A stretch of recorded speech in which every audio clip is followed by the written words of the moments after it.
I can't even read it. Something came up here. There's Hello, I'm Eagle Gardens 1 on Instagram. And this is episode 600 of fucking Talking Shit with Eagle. A very amazing episode. I've been waiting for this one for some time.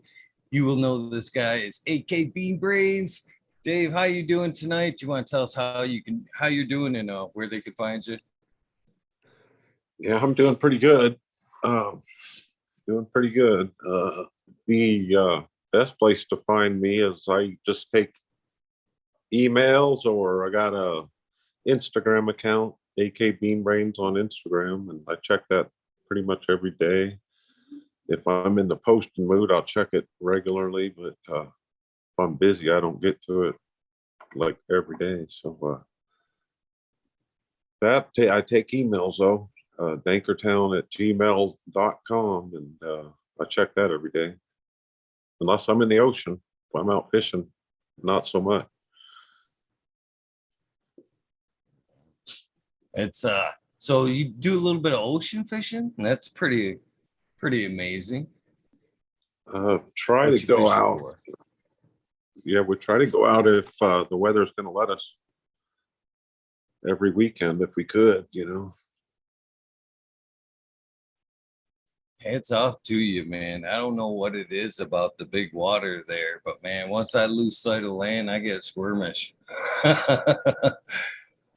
Yeah, it's there's a lot of that. You can get out in the open Gulf, but we fish out of Prince William Sound, and that is very protected with some barrier islands, and the Gulf is just on the outside of that. So Montague Island is about 50 miles long, and that's one of the barrier islands. So, and then there's a lot of other islands, you know. We kind of camp right on the islands, stay in the boats, and over the weekend, you know, everybody rafts up and we just stay in the boats. But we're very protected water. It's not like when you think of tuna fishing and you get out straight into the east or west, you know, oceans. It's a pretty protected sound.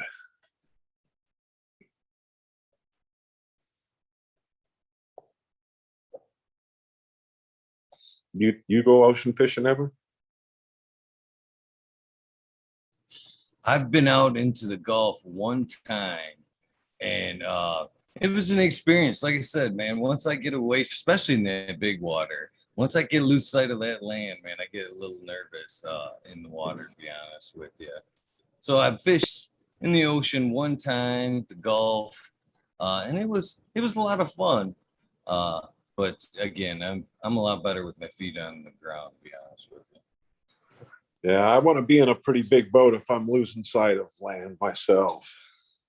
It's there's probably not big enough boats.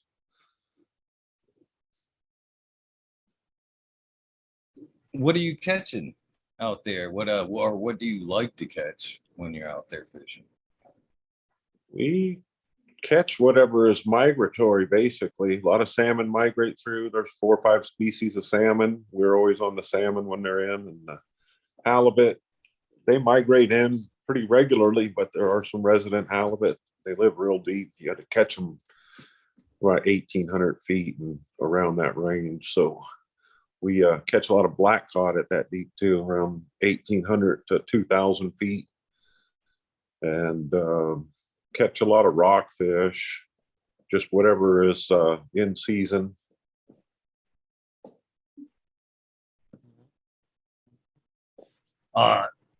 So is that basically you got a lot of the great outdoors out there? Is there do you enjoy any of the other outdoor activities other than fishing? I don't have time to do a ton of other stuff. I used to snow machine a lot, and that's always fun, but I don't do it anymore. We used to be able to leave right out of my house here, and I live like on the base of a pretty big mountain. It's the edge of Chugach Forest, and we were always able to snow machine right out of here, but they put the end to that about 15 years ago and enforced pretty strongly that you can't drive your snow machines up there no more unless you take them on a trailer and go back. But that's the edge of Chugach National Forest, and it's pretty expansive. Once you get back in there, real nice.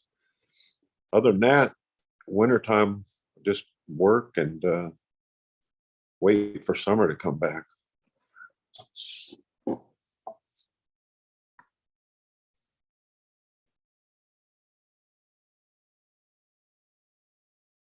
Oh, I think I lost your audio there.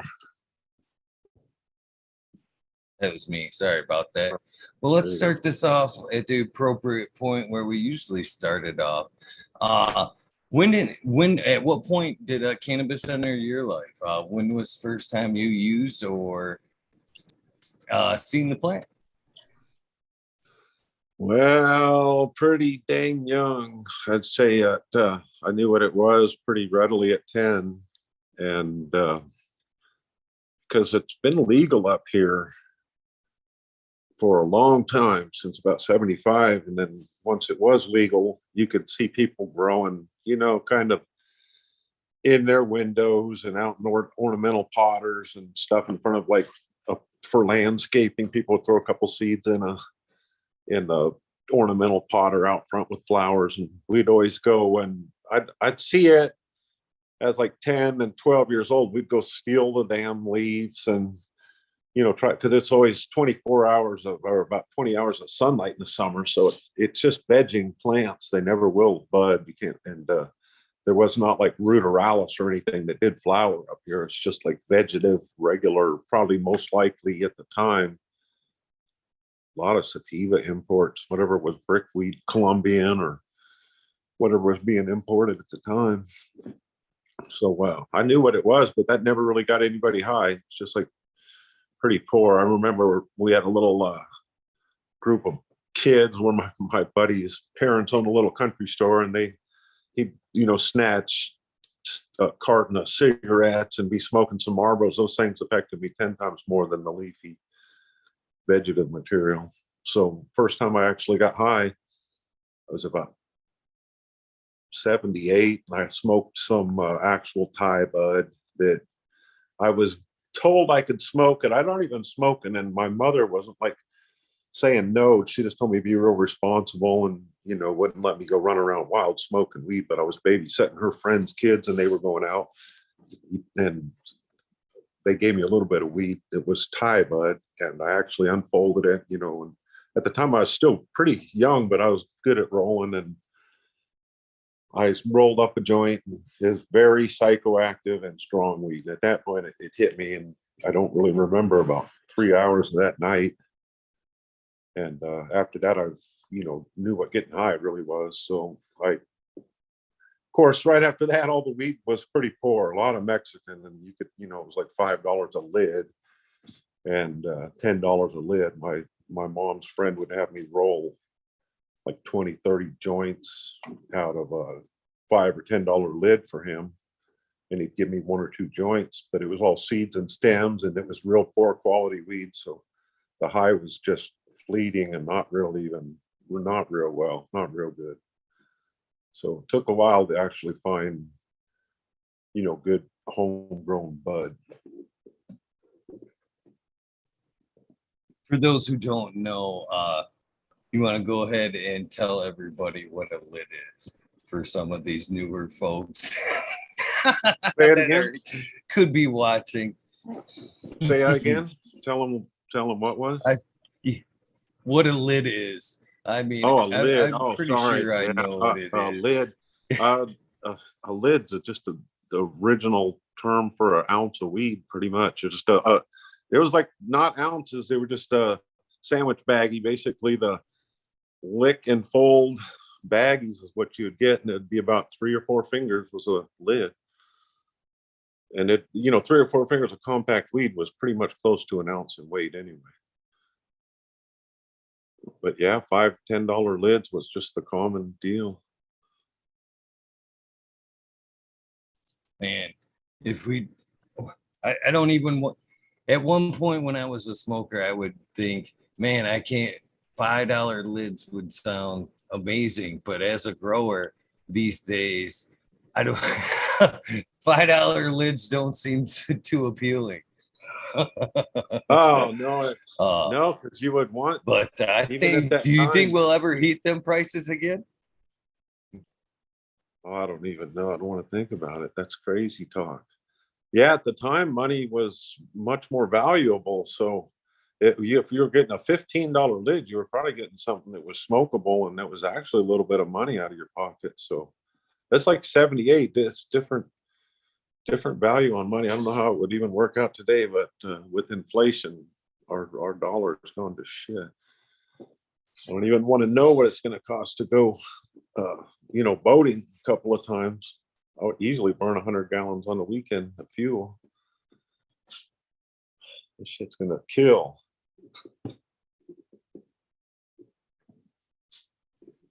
So, how did it escalate from there? I mean, did you kind of everyday smoker? Did I hardly, weekend type thing?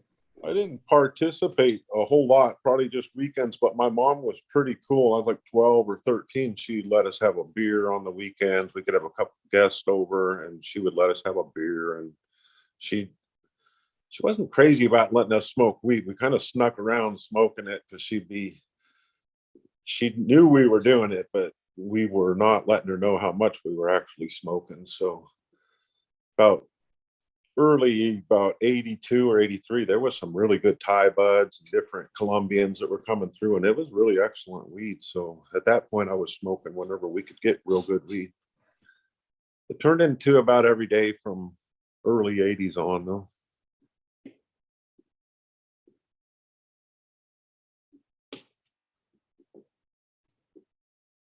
Right on.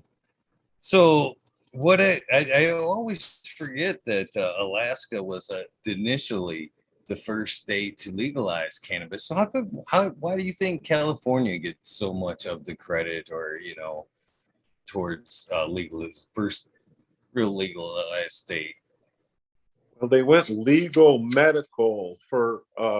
They were ahead of us on medical legalization. We just had it written into our constitution that we had the right to privacy, and it overrode the fact that marijuana was dangerous. So they really couldn't bust down your door and come and mess with you. And they set it to be that you could have 4 ounces of bud and 16 plants. And if you went over that, you were going to be in federal jeopardy. So there was a couple of lines that you didn't want to cross. You could be in trouble if, and then, you know, we didn't get our medical program till 98. We never once had a dispensary or any kind of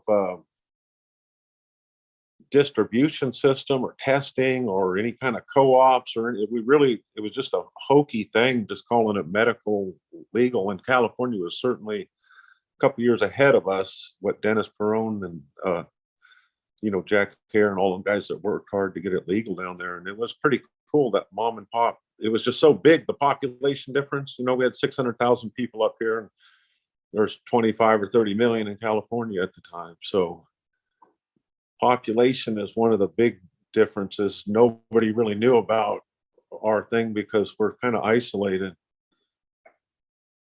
I don't think it hit the mainstream news ever.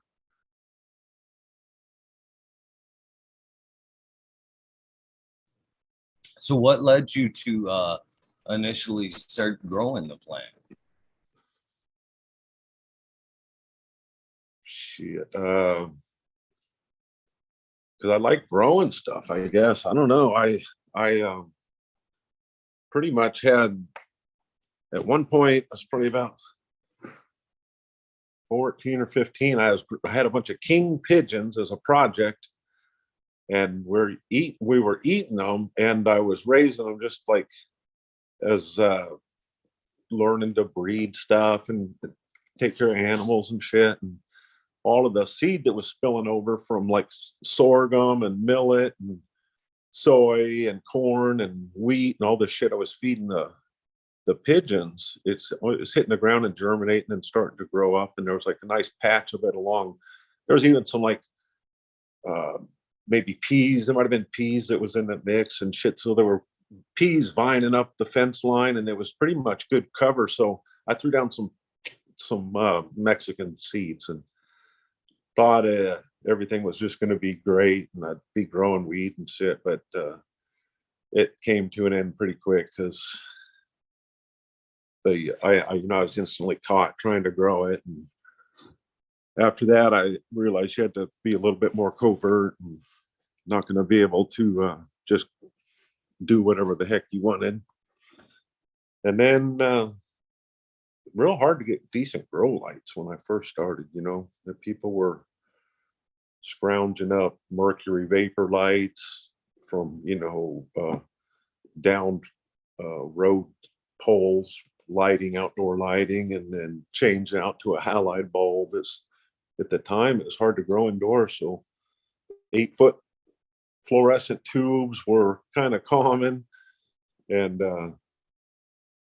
the weed strains were really hard to grow indoor. A lot of it was Colombian seed and shit like that. So whenever I got the first decent indica type plants, I figured out how to grow indoor pretty quick and more compacted, and you could just grow it in a shed. A lot of time it's real hard to grow up here because the weather's really permitting. You can grow in an outbuilding, but once the weather turns to shit, you only got about 4 to 5 months of decent growing. So a lot of time I would try to grow and then couldn't really grow indoors when I was young.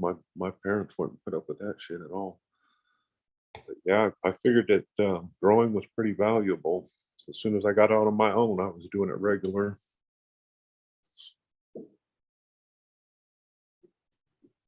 I can appreciate that.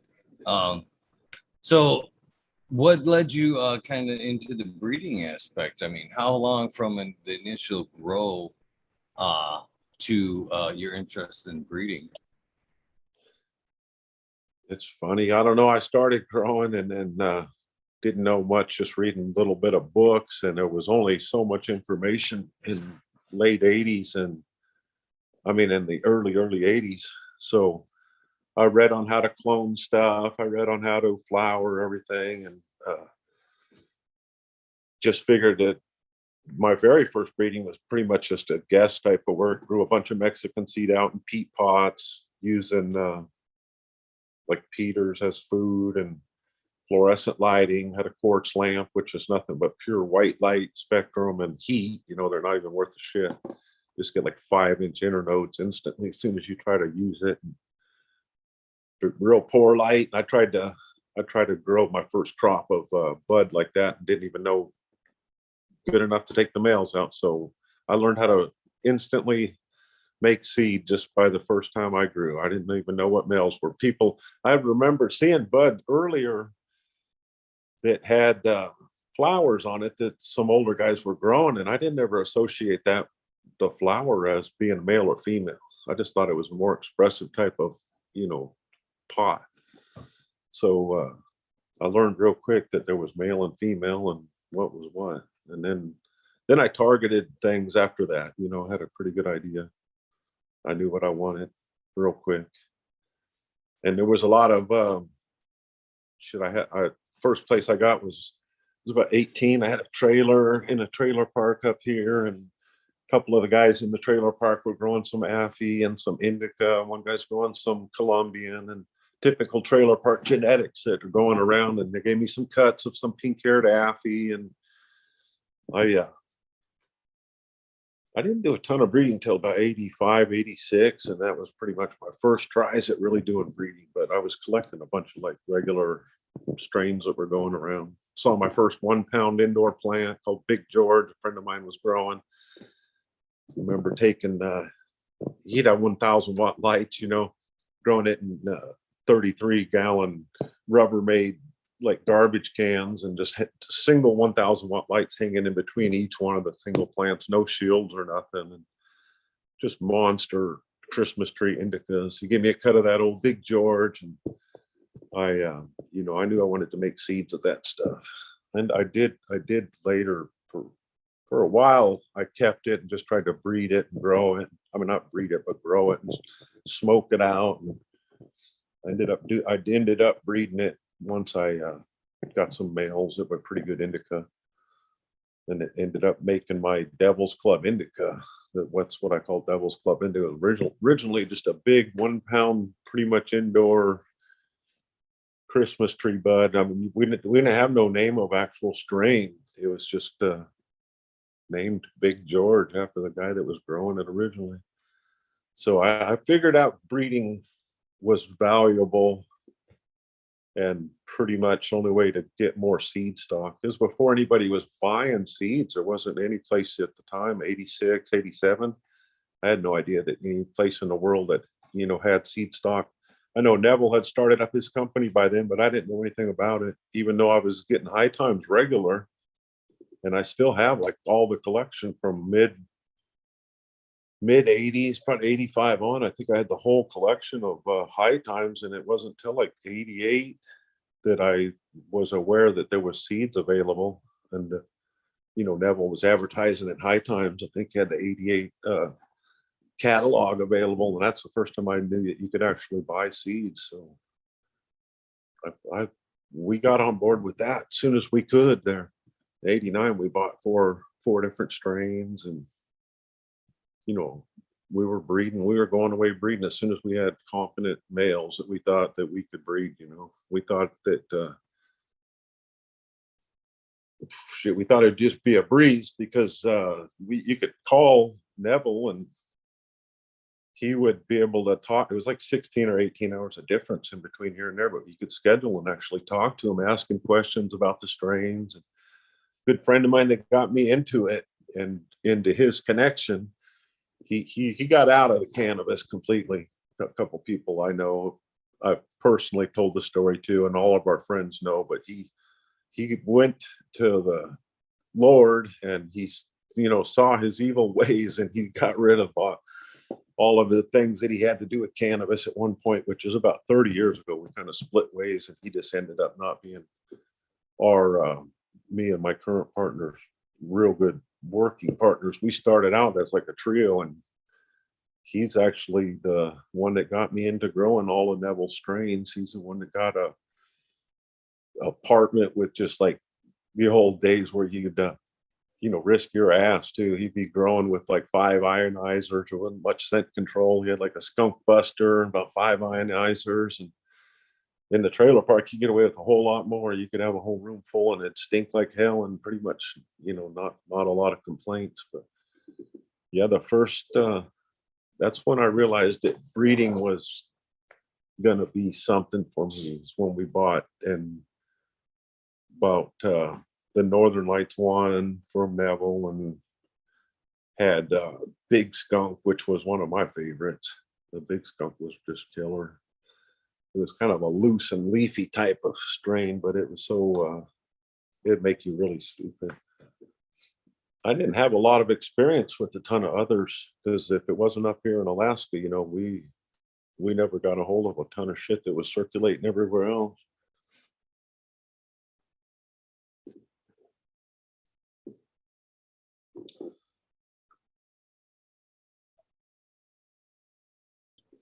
There we go. My mouse is a little sticky there. I couldn't get to that mute button real quick there. So talking, kind of referring back to the skunks there a little bit. Of course, everybody talks about the skunks. Do you think that what happened? Well, first of all, I kind of want to know your opinion on what actually happened with the skunks, how it fell out. Shit, I don't know. There wasn't no a ton of real skunk what was going around up here. There was everybody has a story of biker skunk, because there were some bikers up here that did have some pretty good skunk out at Big Lake. And the skunk experiences I had were coming out of Big Skunk from Neville, and it was pretty skunky. I'd say 1 in 4 was really good skunk. But they, at that point, everybody says that he had already targeted the sweeter skunk, and you know, Sam had bred it out and everything was sweet. I just don't know at one point where it died off at. You could smell that good skunk aroma, whether it was being smoked or not smoked. You could smell it in people's pockets. It was that stinky. I know a lot of people didn't want to grow it during the prohibition times in the 1990s, early 90s. It was, or say late 80s and early 90s. it dropped off pretty much because you couldn't grow it with, there was no adequate odor control. They didn't have carbon scrubbers, and there was like one or two products that worked, but not worth a shit. You know, they had the original skunk buster, which was pretty much a carbon filter set up in a Rubbermaid tub. You could get those on, I think it was advertised in High Times and shit, but they didn't work worth a shit. So I would say paranoia and people not wanting to go to jail made skunk disappear. There are a lot of skunky strains that are around regionally. I know Virginia had some really good skunky strains, and Kentucky has some really good skunky strains. And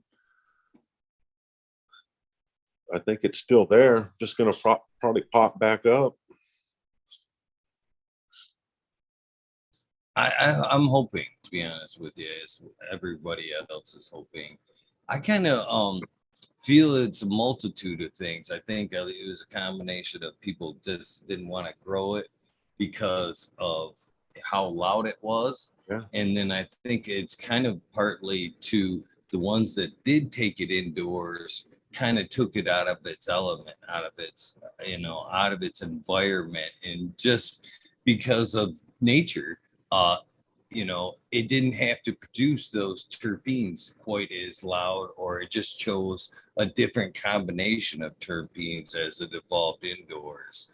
I think may have some to do with it. And this is my next question for you, as far as like the skunks go. Do you think it could be in part by selection? Because a lot of the more loud cannabis tends to be a little bit more leafy. You know what I mean? Do you think it just kind of got weeded out for, as through selection because they wanted a tighter bud structure, and in doing so, they just kind of lost the terps? I don't know about that. I know that it's going to be a lot of that outdoor expression. It's not going to be regained indoors, no matter what you do.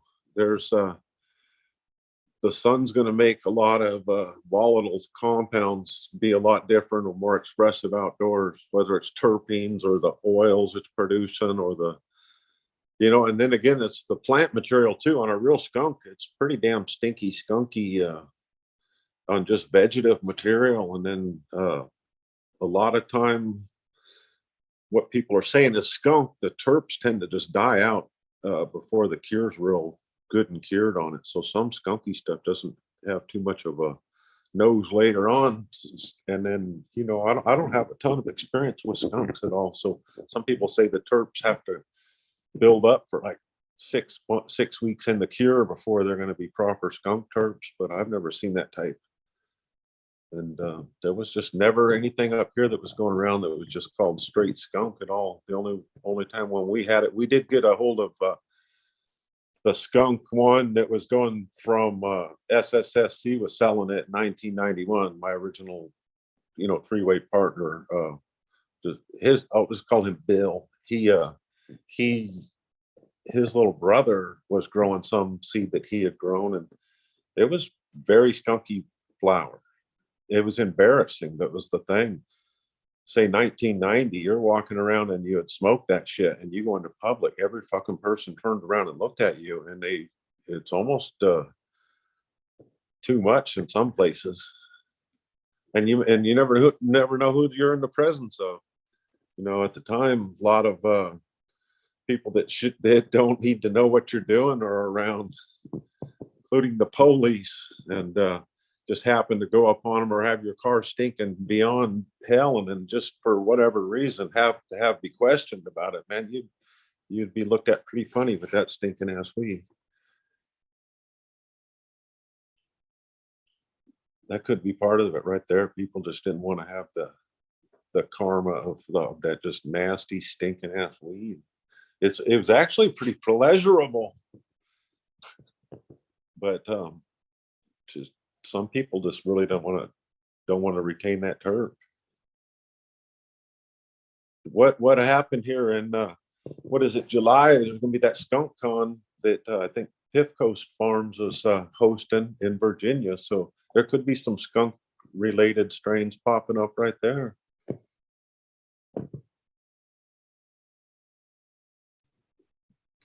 I'm hoping, like as you've kind of pointed out, it needs to be outside or bred outdoors, in my opinion, anyways.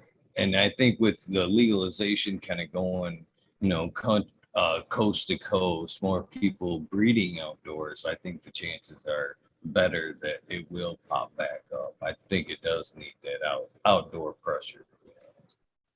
I think a lot of it was direct crosses of not necessarily, I'm talking about skunk one being skunky or anything, but a lot of just landrace seed that was available through the 70s and 80s when it was retained and later bred, no matter where it came from. A lot of those original landrace crosses, and they were grown outdoors in California. That shit produced, say you grew a Mexican and a Burmese or whatever your two seed strains were that you had, and a lot of that stuff outdoors produces some pretty volatile terps. You might be able to reproduce it indoors and stuff, but I think a lot of skunks were probably just made on the spot. I know some people have recently tried to reproduce skunk by doing the main 3 landrace crosses. I don't know if anybody's getting anywhere on it.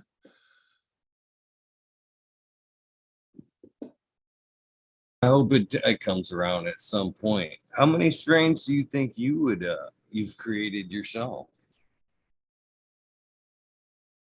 Not a ton of shit that I've created myself, half a dozen or 10 maybe.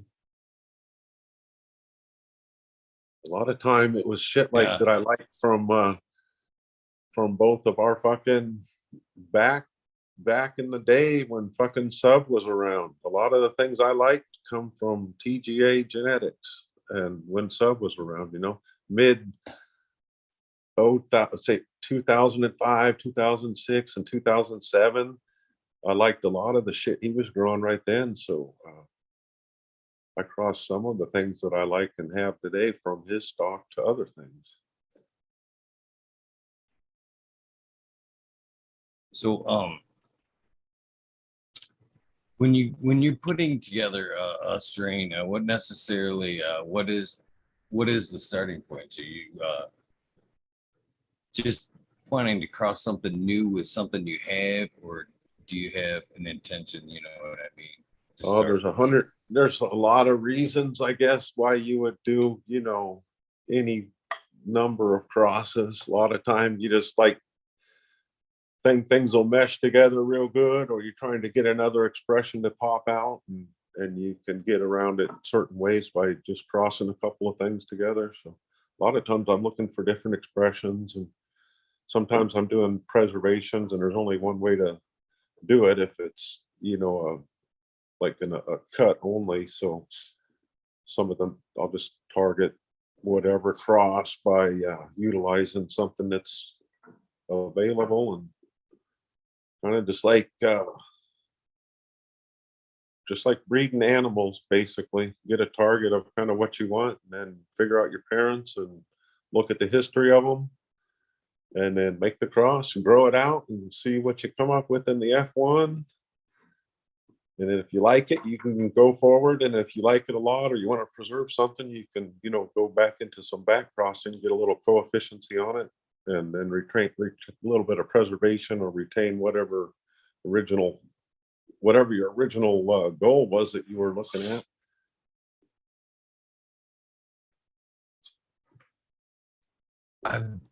Why do I see that in a lot of respectable, I will say, a lot of respectable breeders? I seem to know they breed or have bred animals, or roosters I've seen, and other things on the side. Do you think that do you think that adds something to the cannabis breeding? You know what I mean? You've already It makes a big difference if you breed animals and no animals, birds, animals, every type of animal. That you can correlate to cannabis pretty closely, even though there's double sets of chromosomes in one, and you can get there quicker by inbreeding on one thing. The animals you can get inbred a little quicker for pure coefficiency ratings, but cannabis you can get there pretty damn quick also. So there's a lot of similarities. I've been really big on breeding since first day that I could think and remember, trying to cross a couple of animals. I had rabbits when I was young, pigeons, and then I've had about every animal you can think of. So I've done a lot of animal husbandry, have tons of pigs. At one time we had a wild boar project where we were wasting money buying 36 chromosome pure wild boars. Yeah, you could buy from the wildlife conservation, like out of the San Diego Wildlife Conservation at the zoo there. They had an extra stock they would sell. And they have Black Forest line. The Bronx Zoo would sell some of their line. And they had the Zygote line, which is a Swedish import line of really nice 36 chromosome boar. And then you could go to auctions and buy these things. We never did, but I know people that bought their import boar from auctions, and then we just imported them up here. And then we caught some pigs different places, just feral pigs out of the woods, which are 37 chromosome pigs. A domestic pig would be 38 chromosomes. So there's a huge difference between the wild boar, which is 36 chromosome, and the feral and the purebred, barnyard pig. So we were, at one point we had about 100 wild boar up here, where it was like an immense project where we were feeding, I don't know what it was, 1,000 pounds or about 1,000 pounds a week minimum food. And we got pretty involved in the whole thing. But that's just like one of the little side project for fun thing. I've done a lot of domestic pig breeding too. I would get some really nice pigs by going to semen banks and doing my own AIs when we're doing our own breeding up here. A lot of a domestic stock up here is going to be poorly kept, and they're inbred, too inbred, or just whatever animal standing is what they're breeding, and it's terrible shit. So you can go to a like Prairie State Semen. It's a place down in Illinois, and they have like all the stud hogs from last year's show. They'll go around to the shows and buy the best stud hog that there is. I know I was doing a lot of Duroc breeding, and I used their what the hell is the name of their big boar?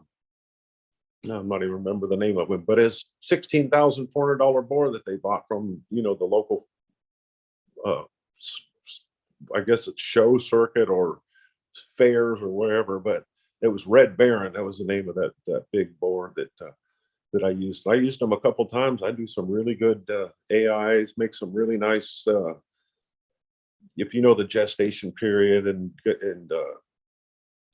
the cycle of your animals, you can easily do AIs. I've done a lot of dog breeding for a very long time. Since like late 80s, I did American Bulldog breeding, and I figured out real quick that good to store male semen in a cryogenics bank, because I had quite a few males, and the males don't get along real well. You end up have to farm all your males out to different people to have a good number of males.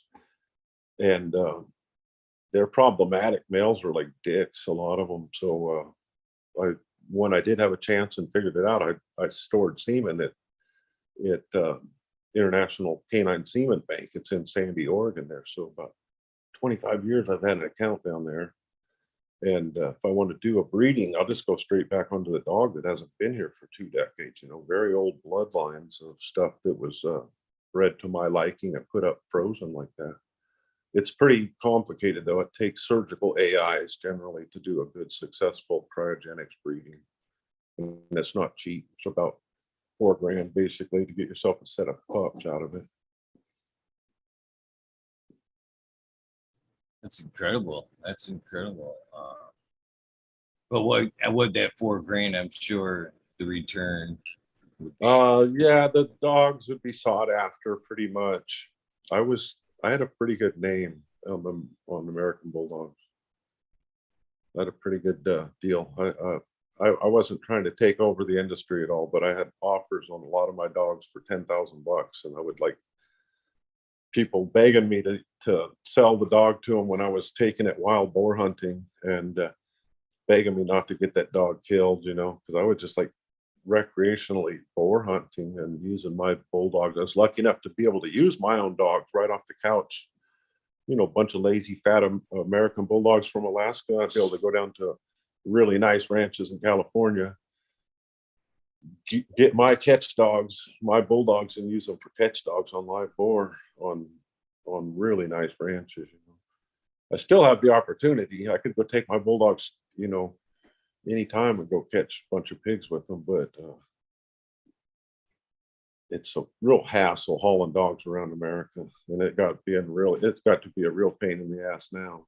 They want to charge you about $600, same as a human, to ship the damn dog.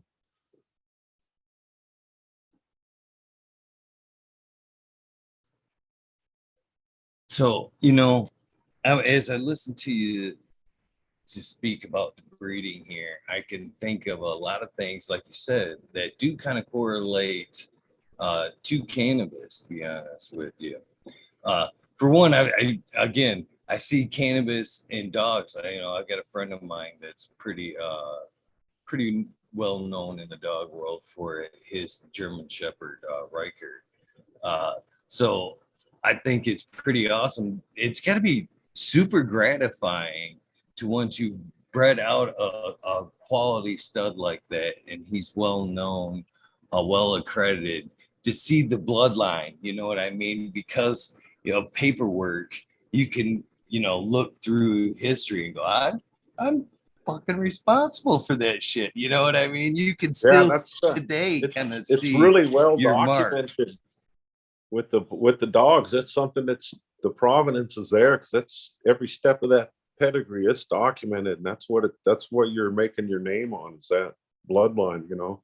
And that shit goes back a long way. German Shepherds ain't no joke, because the American Bulldogs would play the protection thing a little bit, you know, Schutzen or PSA or some of the other there's a ton of protection sports, but those Malinois and Shepherds, those fucking dogs are that's where it's at. It's those sport dogs right there. So they're all, a lot of those bloodlines are easy, big dollar dogs, you know. I've seen a lot of 25, 35, $45,000 Malinois and Shepherds, because they're coming off of whatever bloodline, they're getting trained and going into that either real work or protection, or protection sport work, you know. Those dogs, American Bulldogs, like the white trash cousin of the protection dogs, you know. They'll go out and catch the pigs on the weekend, and then they'll catch the bad guy on the pretty much every day of the week, but they don't play that high stakes sport shit like those Shepherds do. And my friend up here does some really nice breeding of those dogs too, but they're not for me. I like the more laid back dog. American Bulldog's pretty laid back.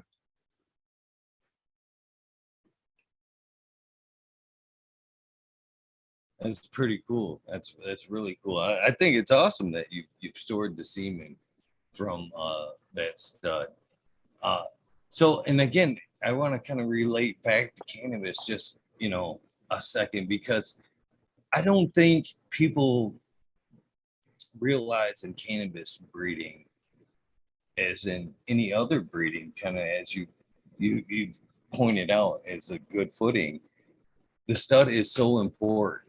You know what I mean?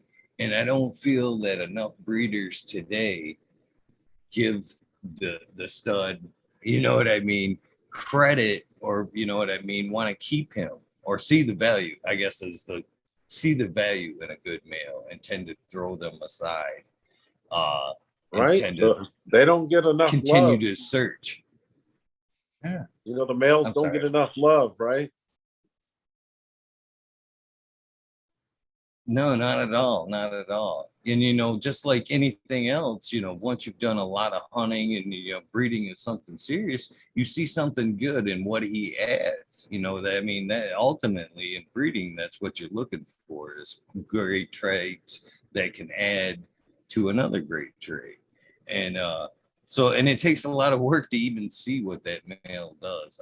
You know what I mean? Is adding in cannabis. So I can't believe that it's a lot of times in cannabis, a lot of one and done, because you don't even realize what's been brought. I think people assume they can reproduce it just instantly, and they just pass on that male instead of house it or keep it or store it or pass it to other people and let everybody use it. I don't know why people pass on males so often. I'd be apt to keep a lot more males if I, had housing room for them, because males are like that. They're just like, I guess the best thing to do with males would just be do some microclone storage or synthetic seed storage, and then have just a nice library of males where they're not taking up a ton of room. You know anything about the synthetic seeds or the microclones? Not really, unless you're kind of like talking to like tissue culture. Is that what you're kind of speaking to? Well, people are, yeah, pretty much. People have like a huge library of plants just in microclone form, and then or synthetic seed form, which I guess is just a little meristem tip just in storage. And I guess, I don't know nothing about it. These are things I'm hearing. This is like a whole new world to me, but it would be nice to have a whole library of all your males just like in an easy storage like that. I guess you can store the synthetic seed in the refrigerator. You heard about that, or you know about it?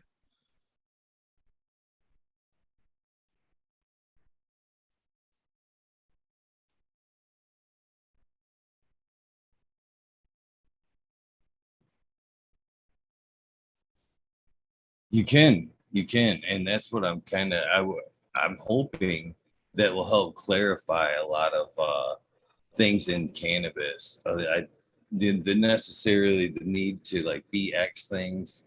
I think at some point, if you know the guy that's breeding your seeds can accurately recreate the stock because he's held mom pop basically in tissue culture, you know what I mean?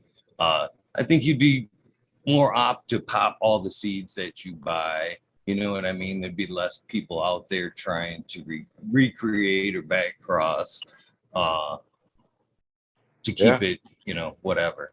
I think it would that's slow things down a lot.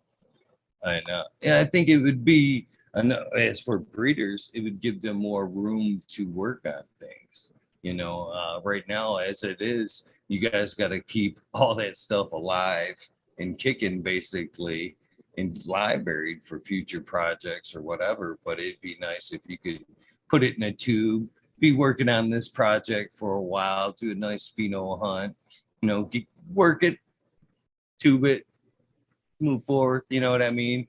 And then at that point, be able to kind of go, "Ooh, I like these," and kind of just cross tubes at some point, you know what I mean? I think that'd be pretty awesome. I think that would encourage a lot more people breaking into seed stock for searching too. Yeah, if you could free up a little bit of room, uh, be a real advantage. I hadn't really thought about it. A friend of mine, he offers to set up a TC bank to do that, like microclone storage or whatever. But I haven't checked into it or even been concerned enough to say yes or no. But I'm not against that. I think it'd be great to do a little bit more R&D. Recently, I've started a little bit more internal R&D on projects that I like. So it's nice to dig deep into a bunch of shit that you've already made and see where you can get with it. As cannabis is, this legalization and we kind of get more scientifically into cannabis, it would be nice if we like dog breeding, you know what I mean? Papers, better notation gets transferred over so you can see your lineages as other breeders work with it or whatever, as just like your dogs, you know what I mean? As your stud trickles down and it's been bred out, you'd be able to see, your path of your strain as well. You know what I mean? Documented. I think that would be pretty awesome. Well, they have genome sequencing available now at all the I don't know about all the testing centers, but places that do say viroid testing, and some of them are now offering genome sequencing. So the same way that they created the designer Frenchie Bulldog to be a pied, they'll get like a blue-eyed pied chocolate pied. They're gonna like, there's a couple of breeders that are making these really nice color coded French bulldogs, and they just look at the genome sequencing and they cross the alleles up to the exact match on the other side, and they make whatever color that they want. And once the genes are locked down, that's how they're selling the dog. Is the paperwork is the DNA print of the dog, and they're like $150,000 for one of these designer Frenchie bulldogs. It's insane. Just a average shit colored lavender, whatever, this and that, pied something. It'll be like $25,000, and they'll show you it's BB, AA, YYRR is the code, and it'll be matching on both sides. They'll show you the pedigree and the DNA sequencing on that dog.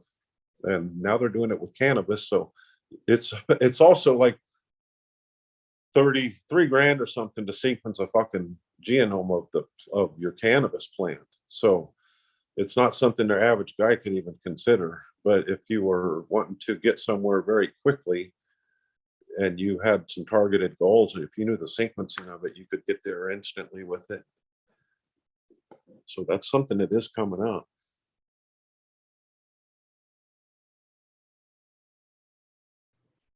Right on. Do you think he'll ever replace just instinctive breeding? Fuck no. Who can buy $3,000 sequencing paperwork for your plants? Nobody can.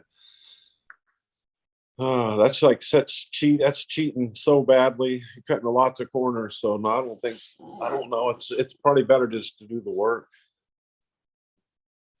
Honestly. Chat's wanting me to ask you about your NL1. Yeah.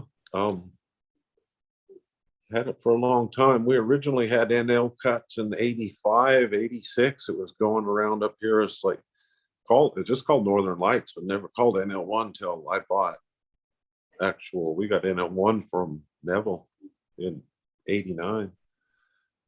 But Northern Lights, it looked just exactly like the Northern Lights, the NL1 that Neville had. The NL that was up here, there was a couple that were going around up here, but I had quite fondly fell in love with the one Northern Lights that was every day of the week that you could just get up here in 1986. It was some special weed.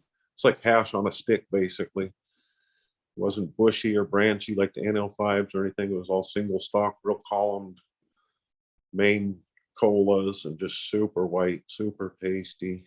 NL1 that I got though from Neville, we crossed those up, and it's been a mainstay. It's a super easy to grow, super narcotic. Almost can't beat it. Crosses well with everything. Kind of like overrides most things that it crosses with, so it crosses really well. You can breed it real easy. There's only a couple things that it didn't override. Has to be a really purebred sativa to not get overridden by a good well-bred inbred NL1.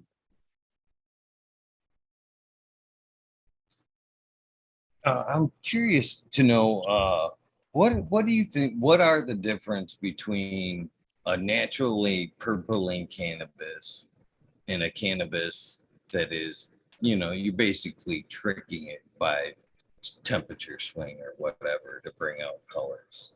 I don't know. In your opinion, that's origin most likely, just the origin of the strain, because I've seen some plants like, that's a really good question.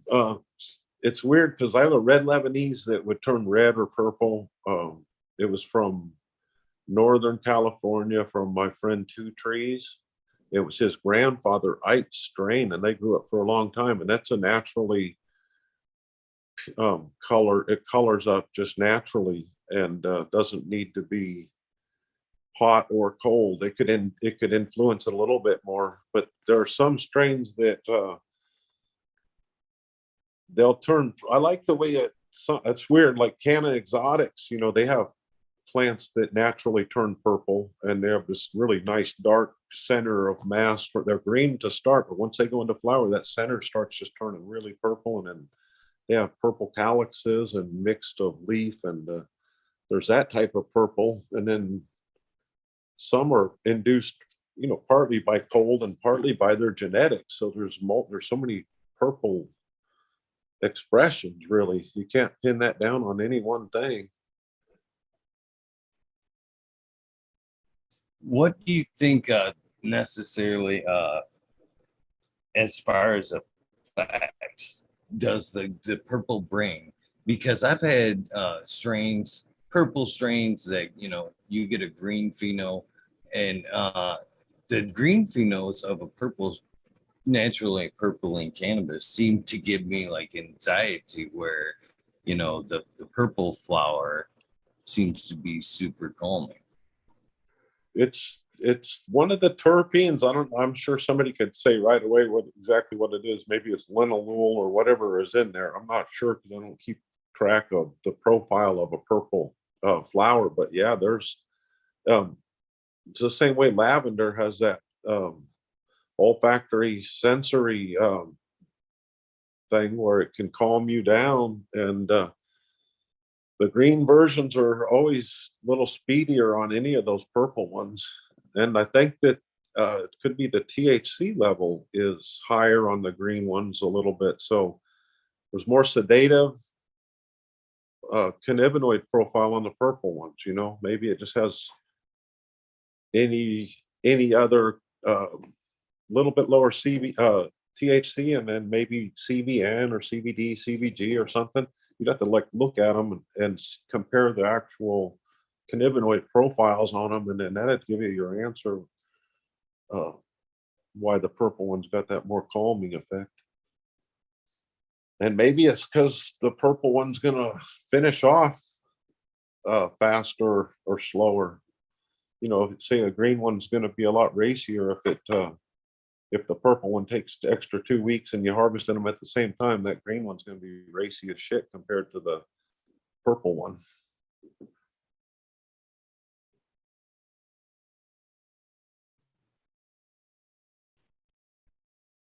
So do you grow, obviously I'm willing to bet organically with all those animals running around there?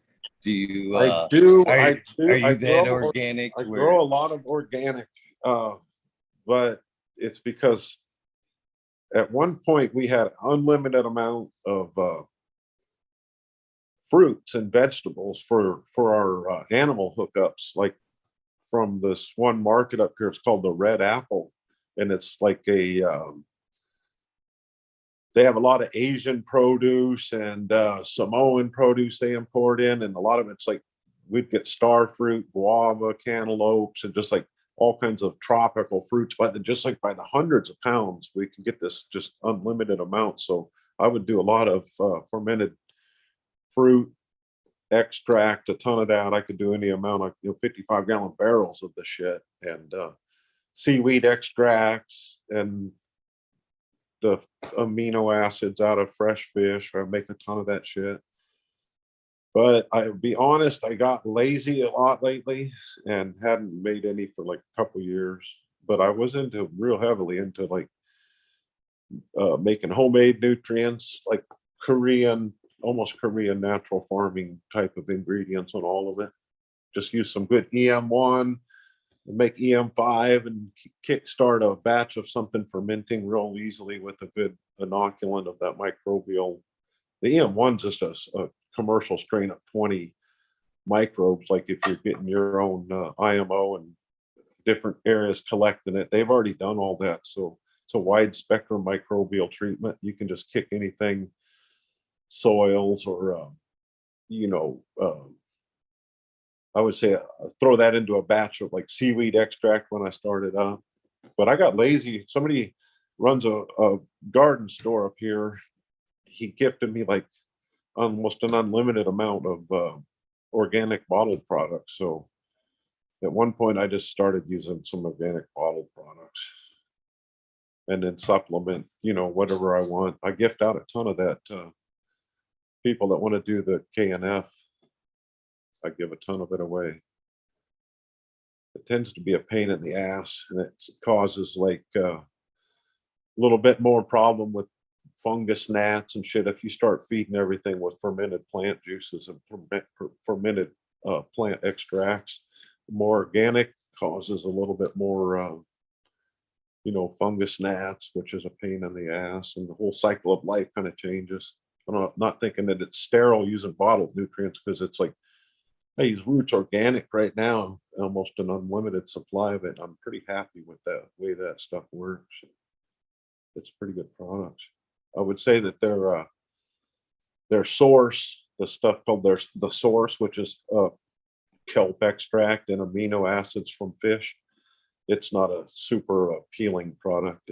It'll run you out of your grow room because it's smelly as shit. When I make FAA, I use fish that's freshly caught, like killed right out of the ocean, bled, put on ice while it's like chilling out for about an hour, and then we fillet the meat off of it, put the meat in the cooler on heavy ice, and then the spine, guts, head, fins, all of that shit goes right into a 50-50 bucket of fresh brown sugar. We just bring some 5-gallon buckets on the boat, a couple 25-gallon bags of brown sugar, and you just layer that shit up as you're filleting those fish down. The fillets that we keep go into our cooler, and then all the rest for the plants, I'll do like 2 5-gallon buckets of very fresh ocean fish, either red salmon, whatever I'm catching the shit out of that day. A lot of red salmon, silver salmon. Halibut seems to be harder because it's thicker bones and big ass gnarly bones. You got to take a cleaver to it to hack it good enough up to get it into portions to where it'll melt down. But that's a good way you get that, and then kicking off with some EM5 homemade, microbial inoculant, and that shit, or lactic acid. Put a shot of lactic acid in there. I know some people use bokashi with that. What is it, bran or rye or whatever the shit bokashi is put onto, and they'll throw that in their FAA brew to kick it off. But yeah, I do make a ton of that stuff and then gift it to my friends that love doing foliar feeding with it. And it's not nasty and stinky at all. It's actually really a nice thing.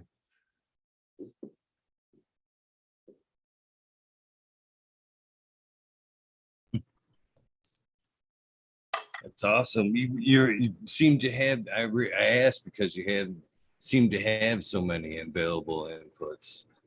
Like you said, the fresh fish there, the animals, Seaweed, yeah. rabbits, of course.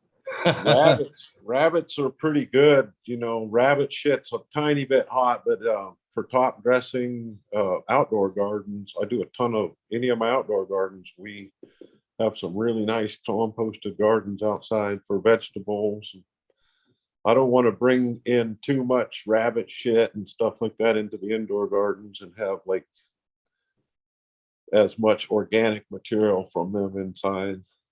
But when I had sheep, I had some stupid ass sheep for a couple of years, and they were a pain in my ass because they would just like eat all my fucking cannabis. They'd break into anything to get to the cannabis, but their shit was very available and really easy to use. You didn't have to compost it at all. You could straight mix it into your soil and top dress with it and let just water break it down. And it was a really nice, well blended food for almost any cannabis plant. And it's not stinky at all. The sheep shit and maybe goat might be close to it, but the sheep shit seemed to be very good for compost and top dress. I know that people use the buffalo loam the same way. There's a product that's just buffalo shit that's been, crusted up, and they powder it, and then you can just top dress your plants with it. But it has been composted too. You wouldn't want to. I don't think you'd want to put pure hot buffalo shit on your plants. You'd probably just cook the shit out of them.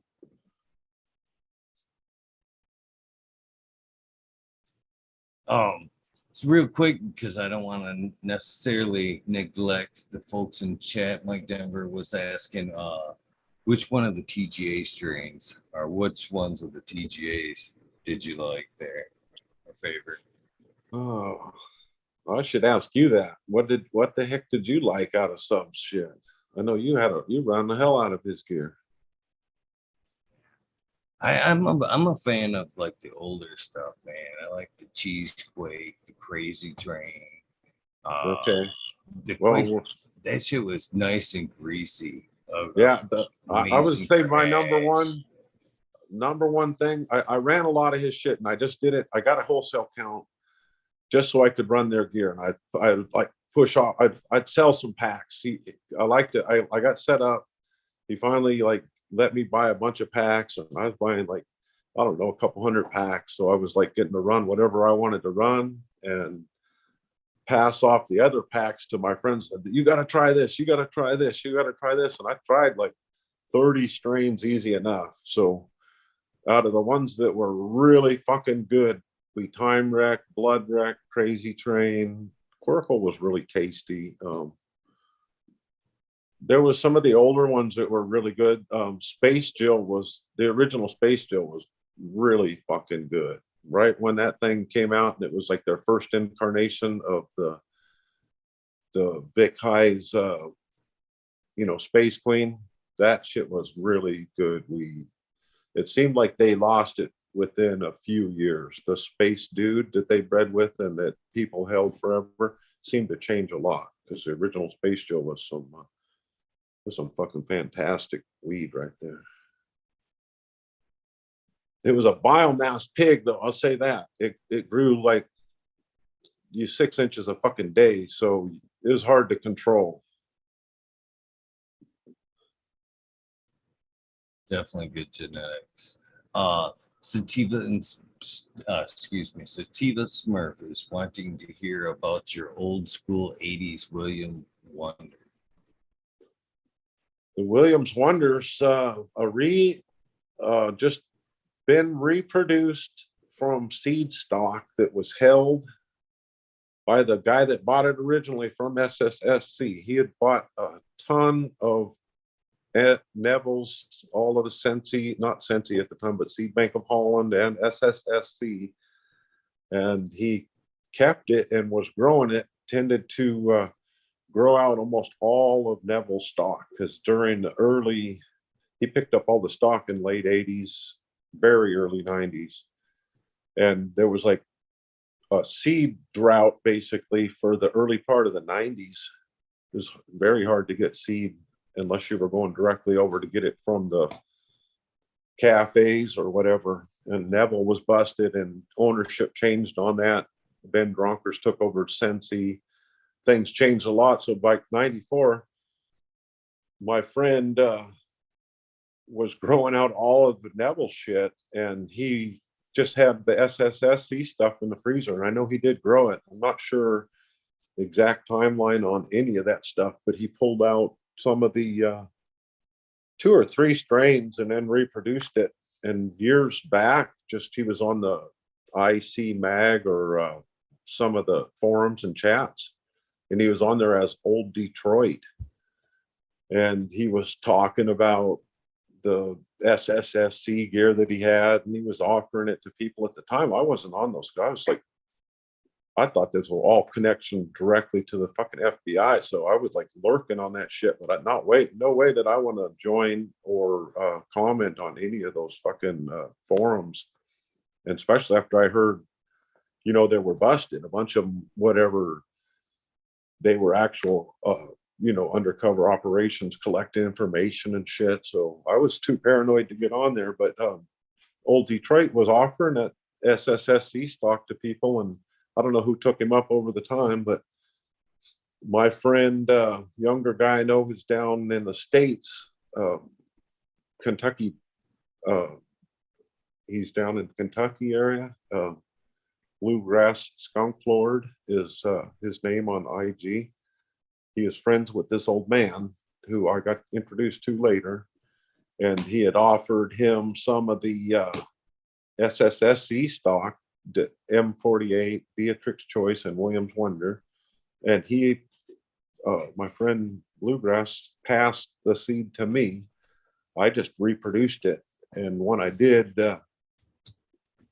found out, because I'd never got a hold of Williams Wonder or Beatrix Choice, always wanted it, and then never did have a chance to buy it. And by the time it was in my mind to get it. It was too late and not available. And I'd seen knockoffs over the years, like Sick Meds did the Williams Wonder, and I'd seen it, and I'd even grown some, and it wasn't super impressive to me. Some of it could have been good, and some could have been bad, and maybe it was changed, but it wasn't quite like the Williams Wonder that I have now that came from old Detroit there. It's just like a really nice old school squat indica that can turn purple as shit if it's introduced to the cold. It can turn purple on the fade inside too, but it'll turn really dark purple. I gave it to the old man that invented, or I say created, Williams Wonder. His name Dave Stanley, and he's still around. He's in his mid-70s, and he's still in Williams Wonder. I ended up meeting him. How the hell? I don't even remember how the hell I met him. But Ziploc Seeds is the son of this guy, and he's going around saying that his dad created, Williams Wonder, and nobody really paid much attention to it. And when I finally met the guy, I sent him back some seed from this reproduction that I did from old Detroit seed stock from his freezer beans. And he grew it this last summer outdoors. Of course, he told me he don't remember it being that. He couldn't tell me if it was like the old Williams Wonder, because it's like a 25-year span difference from the time he had it to the time he grew it just last summer. But he kept saying that thing turned blue on him. It was solid blue. So, well, purple, so what I'm sure he was saying that shit was purple, but he said blue 2 or 3 times, that the flower turned blue. So, but when I ran it can turn really hella dark purple. In about a 45-degree chill, it can turn just solid purple. It'll have a green core, but all the leaf on the outside will turn completely purple. Just it looks exactly like the picture on SSSC's catalog. They have an outdoor grown plant of it right there. That's exactly what you get out of the Williams Wonder I have. It looks exact. I had sent some back to Carl and his son Keys at the SSSC. I actually didn't send them back to Williams Wonder. I sent them back to Beatrix Choice and the M48 strains. And I offered to send them back to Williams Wonder, but at the time I was just doing a reproduction of it. But yeah, the Williams Wonder's got a long history. What's that? I was gonna I don't want to interrupt you about that strain there, but they're also wanting to hear, of course, about the legendary Manuska Thunderfuck there. Alaskan Thunderfuck. They want to hear about the Thunderfuck. Well, the Thunderfuck is just different lines of weed that had been up here since I'd say about 70s, early 70s, and 2 or 3 lines were out in the valley. And people started becoming like pretty greedy on it. I'd say by I think originally it came up to being some land racy, way out of control, kind of hard to grow type of weed. And people were light depping it in the 70s up here. It's the only way you could really flower. It was impossible to grow. Was no quality light to grow indoors, and you're not going to grow a decent sativa indoors with shit light. So people were trying to light dep it.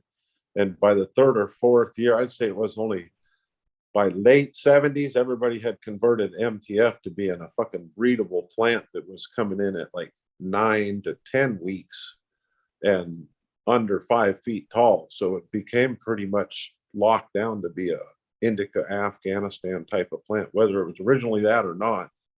I mean, I've seen seed stock that's claimed to be original, and it's sativa-ish as hell. So that could be really true, that the original shit was sativa hybrid stuff. So, but the one I have, we've had it in the late 80s. People were starting to become 2 or 3 breeders of it. Nobody was sharing. You could buy the flower, and you could get seeds in the flower, because there was occasional seeds, and it wasn't from like bananas or nanners or hermaphrodites or nothing. It was just They must have had a little tiny bit of stray pollen because they're growing it in seed batches, you know, and you could pick up a couple seeds and could start up a line of actual MTF from seeds, from stray seeds in a bag. But they were on lockdown. If you tried to get the seed stock from them, there was like 4 or 5 guys, and none of them would give you the seed stock.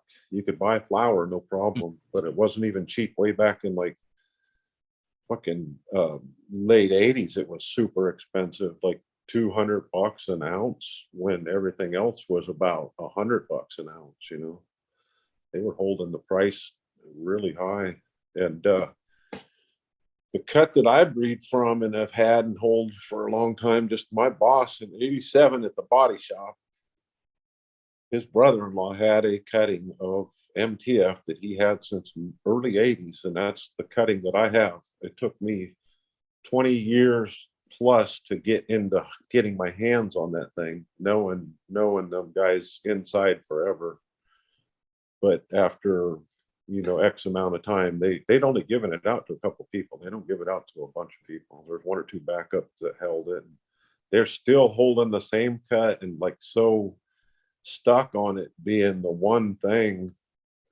They do say a partner or family members of that guy that holds that MTF real tight like that, he'll grow a ton of other shit and wonder why he just sticks with the MTF. It makes me laugh, but I like to have it as a one of 5 or 6 type of things that you should have in a bag of storage weed. The shit's really nice to smoke. Real pleasurable smoke, really strong. Gives me a 3-hour fucking stone. You don't get tremendous fucking, you know, knockdown burnout after you've smoked it. A lot of the old weeds are really cool like that. A lot of the new ones are like super high impact THC, but you know, you're burnt out like hell just after you smoked it a couple of times. Definitely agree. Any tips on growing it? I know a fellow guy that hangs out here, Smart Poker, that has just popped a few. Any advice for him? It Cultivation? it grows easy. I don't see it any advice need to be given at it. My mother is really a kind of finicky now because it's like, I don't know what generation it would be considered. You know, when we were having original cuts going around, you would get something past you and it would tell you it was generation 15, knowing exactly how many cuts that thing had been taken. And now after Matt, I mean, it's decades old, so it's generations and generations of cuts later. And I recently just had it tested for viroids because I thought that it was getting weak because either generational drift or I thought maybe it had a virus or something because it started slowing down. And it grows with a vining type of branching. It'll grow upright and then grow a nice branch at a 45. And as that branch gets bigger and the bud onsets, the thing will be hanging out horizontally, and then it'll actually start to vine out and droop down. And it's the strangest growth structure on the damn mother plant. Now the seedlings out of it tend to be much more upright and they'll hold their own weight way better than the mother does. But that's no, I can't say how the seeds grow very normal compared to the way the mother does grow. A couple of people have grown the mother. When I told them it's a vining indica, they're like, what the fuck are you talking about? But it truly is a vining indica. It'll grow about an 18-inch branch out that'll hang a damn huge frosty nuggets on it. It's not like a nasty vining indica, I mean like the train wreck or nothing else. But it does almost get a little unruly. It doesn't sound like a problem, to be honest with you. No, it's nothing compared to an OG or a train wreck, for the best example. A lot of OGs and Cushes and shit, they're a pain in the ass to grow. Triangle Kush alone is a pain in the ass to grow.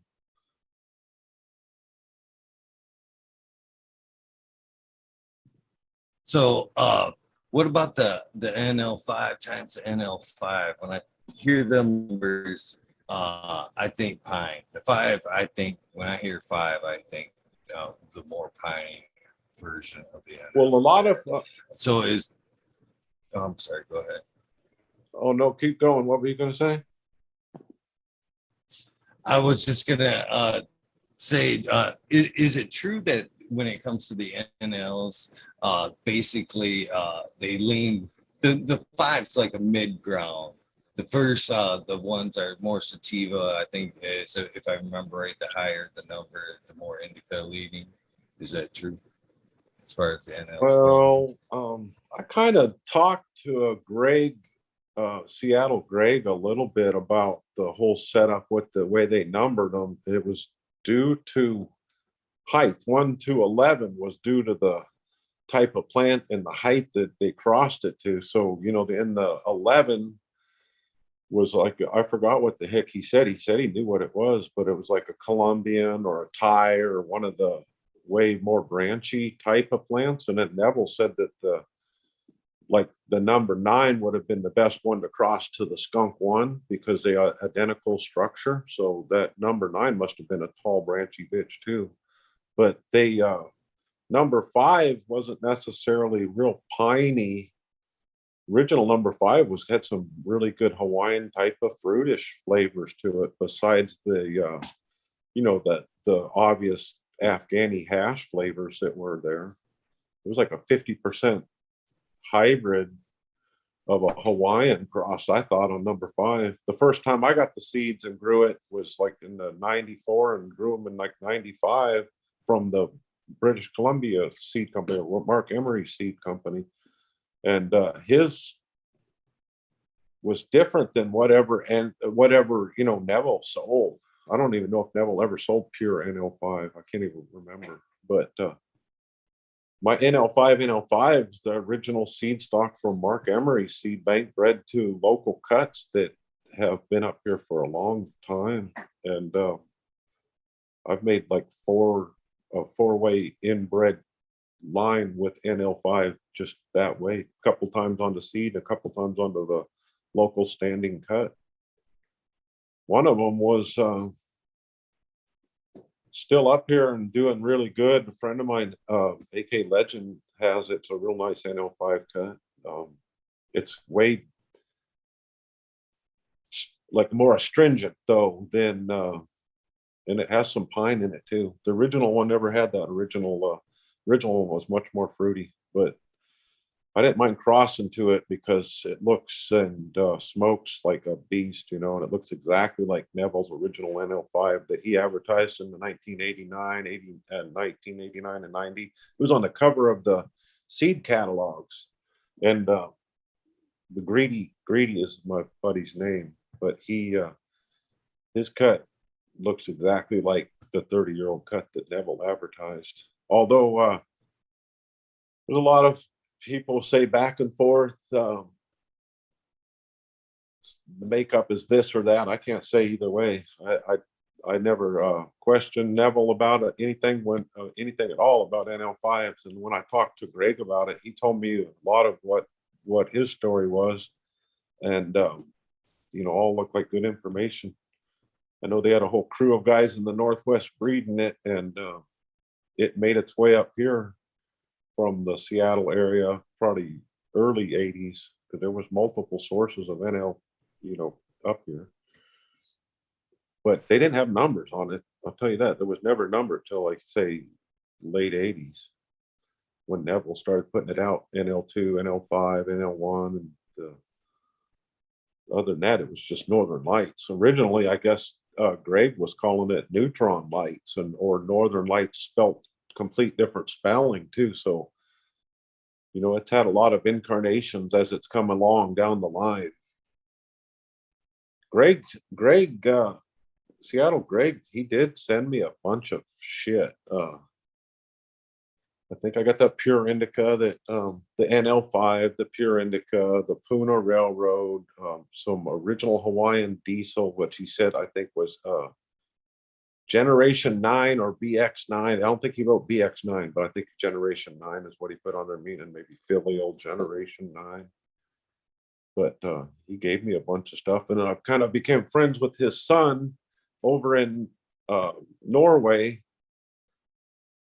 His son Aaron has a like medical marijuana deal going over there, so where they're kind of like growing against the law and overriding their permits and doing a lot of medical grows and distribution, like co-op type of shit. So kind of cool to meet those guys and do trading. And I know I'd given them some blueberry and Matnuska Thunderfuck and quite a few things to go over to Norway to enter into the little co-op system for the medical people over there. I figured that'd be really good, and I don't know what they had over there, so stock them up with something real cool.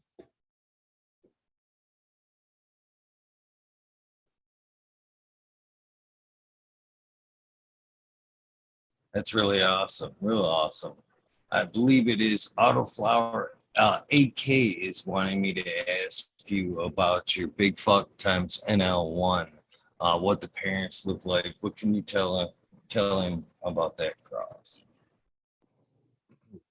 Yeah, the big fuck is just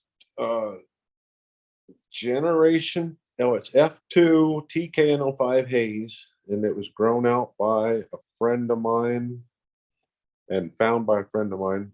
Lived up there by Alaska Autoflower, that they were pretty much neighbors. And once he found it, because the guy can only grow huge fucking plants, it's crazy. His name's Heroes Genetics, I think, on IG, but it's spelled like the Greek heroes. And first time I saw something, it was from like JBZ or something, and the thing is like the size of your leg. It's some fucking gigantic colas, and it's like I got a hold of them and said, damn, how the heck do you grow such crazy monsters? And then once I started talking to him, we became friends, and he grew a bunch of my different strains out, and really good tester, because he's growing them organically or as best as he can, and crazy as shit the stuff he'd come up with. But the big fuck was just one of the TKN05 hazes, and then I got it back, bred it to NL1. But it's I am liking it a lot. It's very big yielding, very strong, powerful. Fucking got some really super strong terps that are astringent as hell coming out. Really dank, super narcotic weed though. But some of the I'm kind of like messing with it right now. Like to think I can get it to be consistently large like the mother. The thing was like bigger than your arm every time. You could fuck it up and never feed it once. It'd be, huge, tight, gnarly cola. So, and that's really close to the NL1s too. You can get them to be pretty chunky and single cola type of shit. So I'm growing it right now for my summertime smoke though. So when I'm out on the boat all summer, I'm fixing to have a jar of that shit in the boat. End of the day, got to be knocked out. That's the one I think to do it.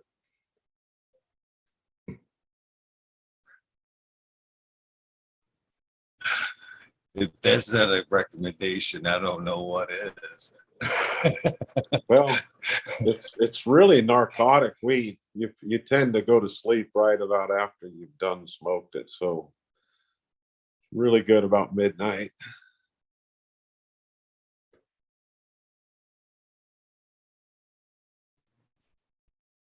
So I'm a big person about expressing gratitude, and just because of the way he phrased the question, I'm going to ask it. Mr. Grosky wants to know if you've had any experience growing the Jägermeister Durban or Holy Big Sur. He really appreciates your time tonight. Thank you.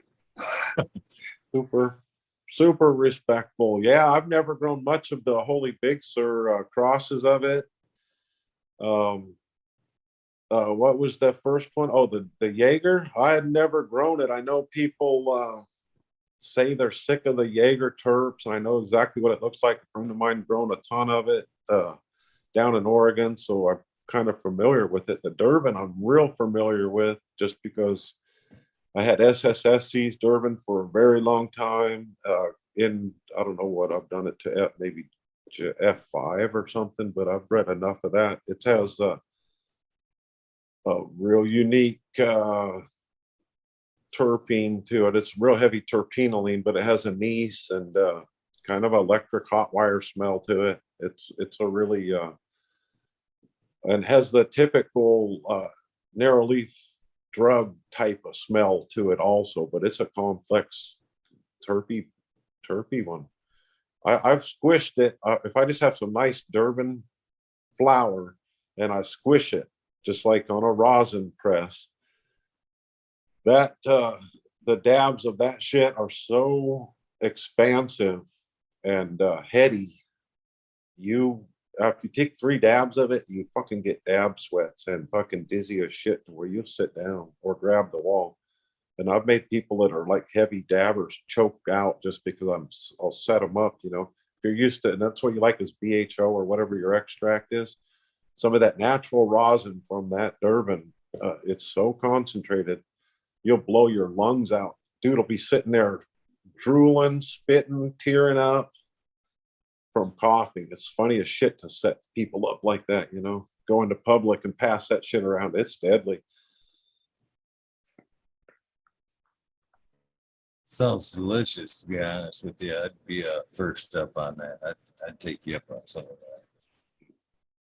So Yeah, they're I've also seen it. wanting to know. Oh, sorry, I didn't mean to cut you off. Oh, I'd seen a couple guys that they were big on dabbing that I just shut them down with that. Made me laugh.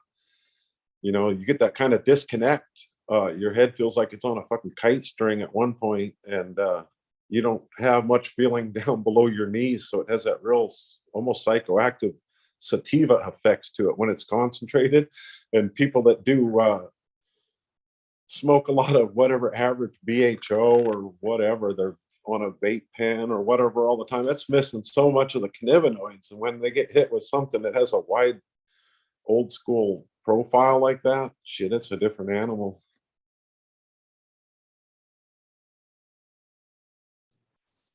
Oh man, sounds very delicious. They're wanting to know about. Well, I want to give credit where credit is due. The Go Game Cox wants to know about your chocolate and the crosses you've made with it.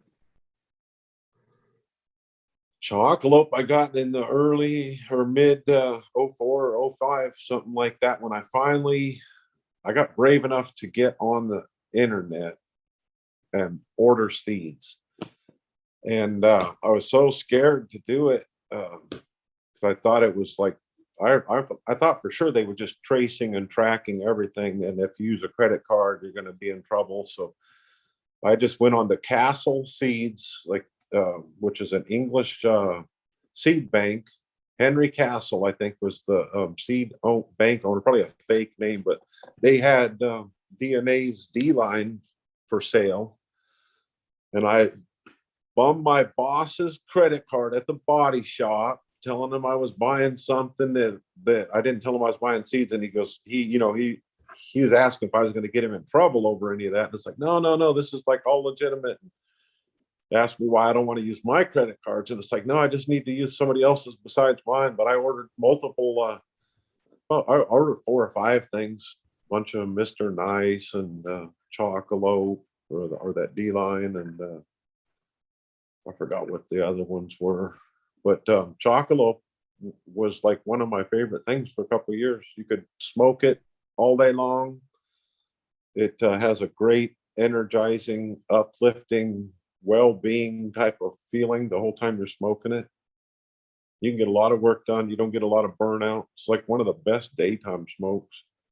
You don't get overly energized by it the way you would off of say moonshine haze was a really good uplifting, super energetic one, but you could smoke 2 joints of that, you'd get a fucking paranoia buzz because it would override.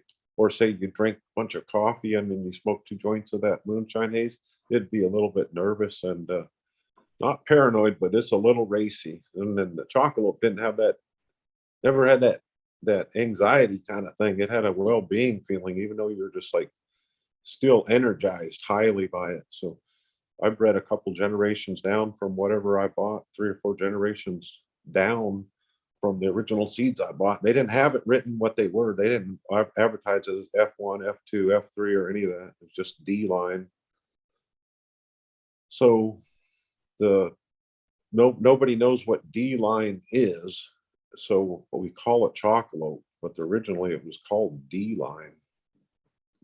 And it's a pretty good example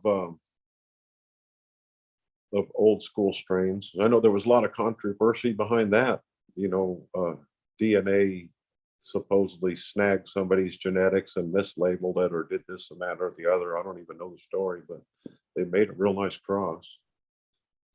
And it did have a chocolate type parentage, because that's really got that's where that energy's coming from, I'm sure. It's really got a nice smoke to it.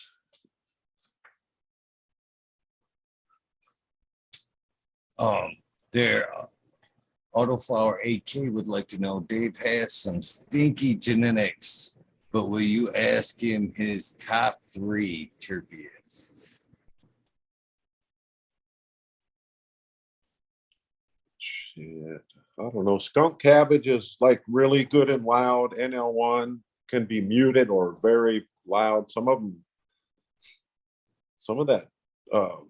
When Neville did his back crossing, he used like P1 Afghani Hindu Kush, I think. I forgot what the makeup was now, but I think it was. And that had such a variety of available, even though he back crossed with it. It brought about 5 expressions. Some of those were very muted, some were a little bit sweet hashy, and some were like oil can rag and super dank astringent as shit. So that if you hit that right on the head, that's really nice. Some of that can be real good, and they'll search through.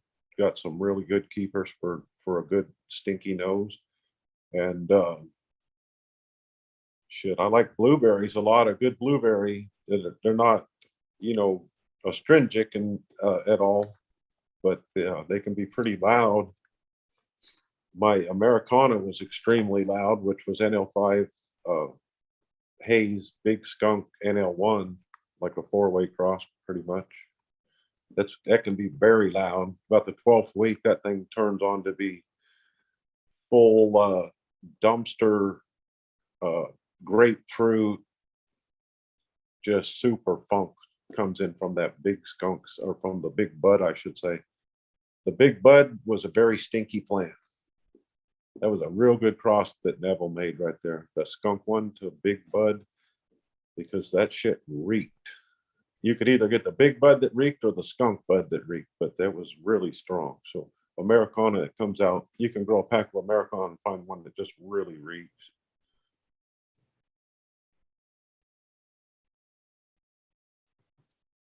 Nice. What do you can you tell me a little bit about this Friesland? What do you like about that? Well, I got Friesland doing a trade on something years ago, and don't even remember really who sent me the Friesland. It was Bush Brothers IBL, and when I tried to research it, they weren't available. You couldn't really get it, and I reproduced it. I thought it was average, but it had a couple of, they had pink pistils in it. It was fast, and it was really rot resistant. I think I was throwing it outside to test it in the worst shitty summer, and most anything will rot if it rains like every day or every other day with temperatures dropping and wind and shit. It'll beat a plant, and most of them will just go to rot. And it never did rot. It had plant material that was dying on it, but it never did like get aspergillosis or botrytis. So I was impressed with that, but it was only average on trichome coverage. The nose was like so. It's still pretty good bud. I just thought it could be improved, but a couple generations indoor by selecting a really decent female, I made it the way I liked it a lot better. I'm not going to say I did good, bad, or anything to it. I just made it more the way I liked it. And it's a little bit tighter bud, way more crystal, a little bit better taste. Some of it, I still think 1 or 4 could still be just like the original Friesland, or Friesland, however they said it in Dutch, you know, which was kind of maybe land racy or outdoorsy type of, you know, didn't have that nice refined indoor look that it can have now. And I grew out a couple other people's Frieslands, and I found that to be the same thing, a little bit loose, a little bit lacking in trichome coverage, medium nosed at best, about average wheat. But it grew outside and was tough as shit. You know, they love it up in like north, east coast, and Canada, Brunswick, and all of these places over there, New Brunswick or wherever. They finish it outdoors and they're real happy with the way it performs. I just thought it was a little bit lacking, so I kind of changed it up to where I liked it a little bit better. I'd actually grow it anytime and be proud to show people a big bag of it, where originally you'd like not super bag appeal to it.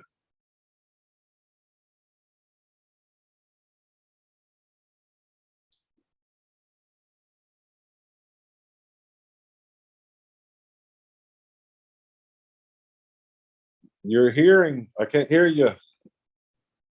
Tell me about Wacko. Oh, I like the name. It's Waco. Waco.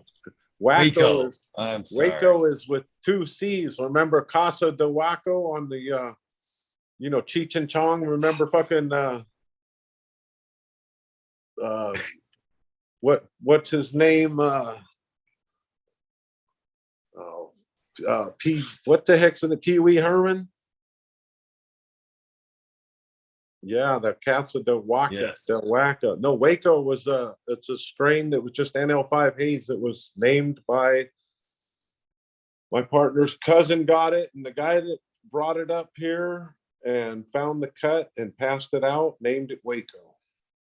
And it's at this point in life, a non-existent strain, because it's in seed form that's very old and doesn't seem to crack. And I've tried a couple of fucking different labs, and at this point in time, the technology is not there. For under about 10 grand, you're not going to fucking get a seed that's old to come alive. I've tried some pretty hardcore embryo rescue services and got nowhere with it. Still have some of the original seed though, and then have crosses of it. So, but I have replacement NL5 haze that could just be searched through and find an example that's just insane.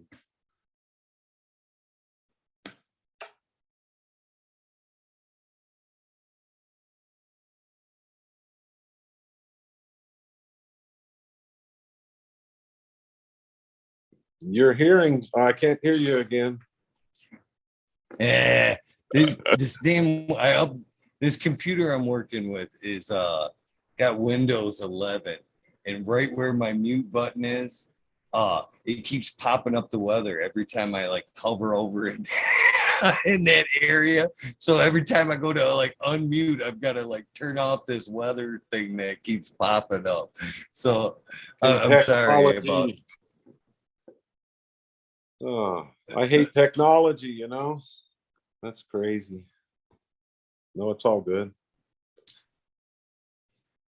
They're asking about if you could talk about your consumption. That's just the TKN05 haze pollen that I sent to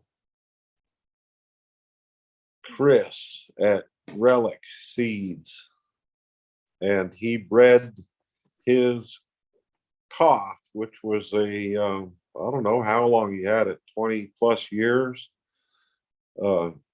actual original cutting of the cough, and the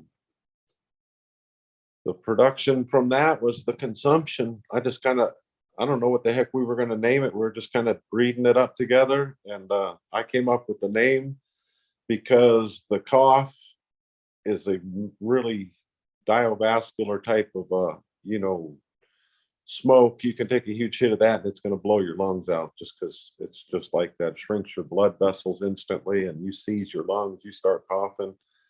And the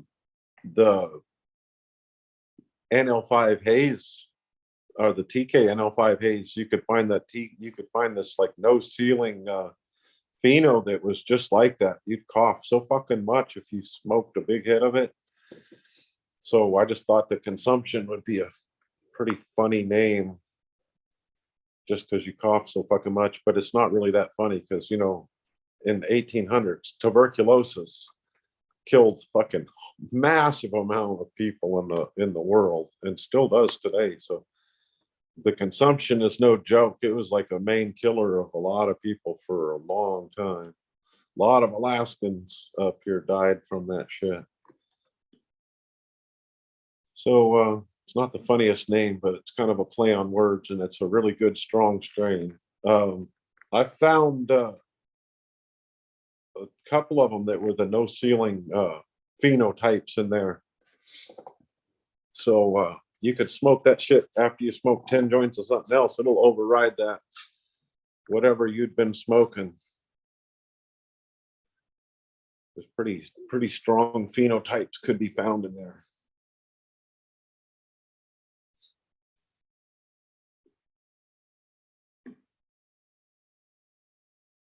Hit that mute again.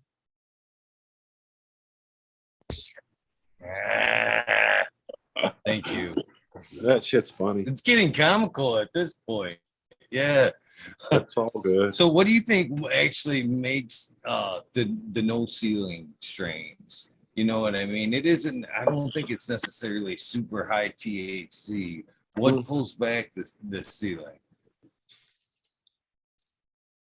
It's how it hits your receptor sites, and it's pretty much the I think it's landrace strains that do it, and it's the cannabinoid profile that's allowing that to hit your receptor sites a certain way. I didn't know. Everybody knows there's a couple of receptor sites, like an A and B, or 1 and 2, or R2, or whatever they call it. But now they're saying that there's like 4 or 6 receptor sites. So each one does different shit, and just imagine it's the right cannabinoid profile hitting that with maybe the proper carrier being a terpene, or how it's prepared or something, however you're ingesting it, or smoking it, or whatever. That way is how I guess it would be. And also I'd say that it's haze almost every time. If you find a no ceiling type, it's generally haze every time. I haven't seen so much of other land races being that clear, no ceiling, just get so high you'll turn fucking green, except like a real good haze. Colombian probably came pretty close. Old Colombian, I got smoked too much and it kind of creeps up on you. And if you smoked too much, you would fucking feel it for sure. I miss some of the old creeper weeds. What do you think that made the creeper? Is it the same? You think the same thing, just the right same thing? Outdoor. It was always outdoor grown weed, and it's just that certain, probably the cannabinoid profile of that. Because the creeper weeds aren't around like that, and it was always some import weed that was creeper weed, right? Every time if you found old creeper weed, it was import shit. I kind of missed some of that stuff as well. Mr. Westport in chat, Mr. Chad Westport, in fact, says he would like to know if you're familiar with any of the PNW strain called dog shit that was around in the 90s. Never was up here. By the way, hey Chad, how you doing?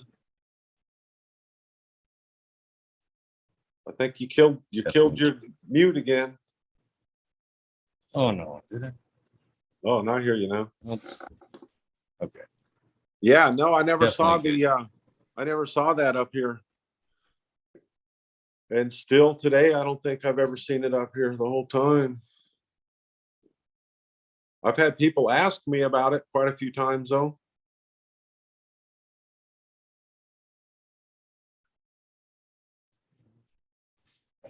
Jim Clummer in chat would like to know how some of your new versions do you feel compared uh,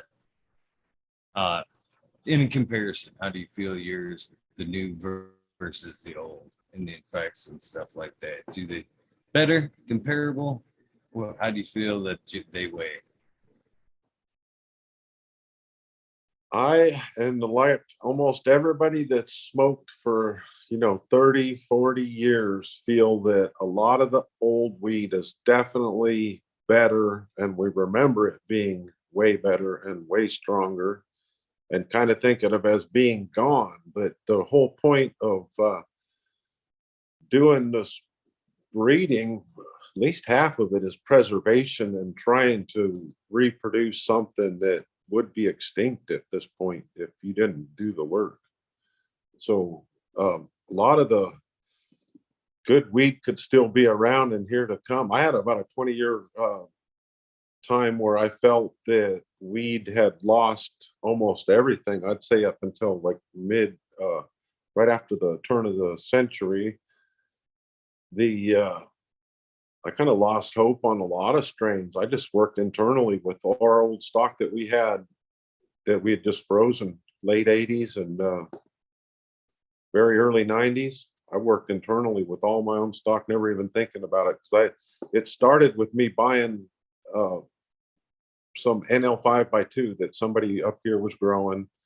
They were bragging about it. It was Neville's like 91 release, I think 90 or 91, and it was super frosty, and it had about twice the trichome coverage, but it had a long wavy trichome stalk on it, so it looked fuzzy as shit and super trichome covered. But we didn't like the high. The high was very lacking, whether it was that guy's super heavy trichome selection, it was just higher in CBD, CBN, lower in THC, whatever. It was, to me and my partner and a couple others, we only remembered NL being knockout, fucking drag your dick in the dirt, narcotic, fucking high. It was always NL1 and NL2 the same way, pure NL2 the same way. But when we smoked that NL2 by 5, we thought it was almost a no high NL, and we were going around talking bad about it. But all of our whole group was saying that shit was just garbage and fucking fuck NL. I didn't even want to even go searching out or buy nothing. So for like 20 years, I only wanted to grow like the Waco and Big Skunk crosses, and that's the shit that was getting us high. And blueberry, a little bit of blueberry was always being grown, it seemed like. And even one of the blueberries, there's a couple of them that are really old up here. A couple of our friends have had them for 20, way over 20 years, 20, 25, 28 years. There's a couple really old cuts up here. Arctic Blue, that's one cut that's been around forever. So, and then the Dean's Beans blueberry, probably 28 years old cut, which goes back to what, just after the 2000 or how far ever it goes back. It's old. It's very old. It's at 1990, early 90s or something. But yeah, I kind of got disillusioned with the whole state of cannabis at one point and just stayed with my own shit, and then got brave in 2004, 2005, and got on the internet and it's like, I'm going to try this. I'm going to try this. I bought like 20 packs of Mr. Nice and just started growing every fucking thing. Medicine Man, Master Kush, Master K's, just a ton of shit. And some of it was, pretty decent. Some of it it didn't jive with us at all. So then I did search through quite a few different weird brands of shit before I started thinking that pot was still really good and strong and could fucking kick your ass and be improved. I was kind of like bottlenecked into my own shit. So when I did find a couple other things that jived with me well, I kind of reinvigorated my faith in cannabis. course, I have never smoked a ton of shit what people say are the best. The heavy chems and shit's never been up here. People say the heavy chems will just kill you. I know that GMO, good strong smoke, and I've had a couple of like older friends of mine that don't smoke that kind of weed. They smoke that shit and they get too paranoid and heart racy and fucking can't even operate a vehicle after they smoked a bunch of it. It's pretty funny.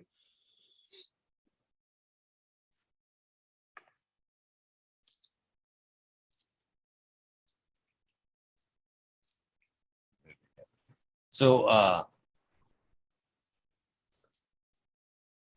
squirreled a little bit. I had a question for you. Oh, so do you think a lot of the high difference in yesteryear and today and could stem from the possibility that it was all slightly seeded?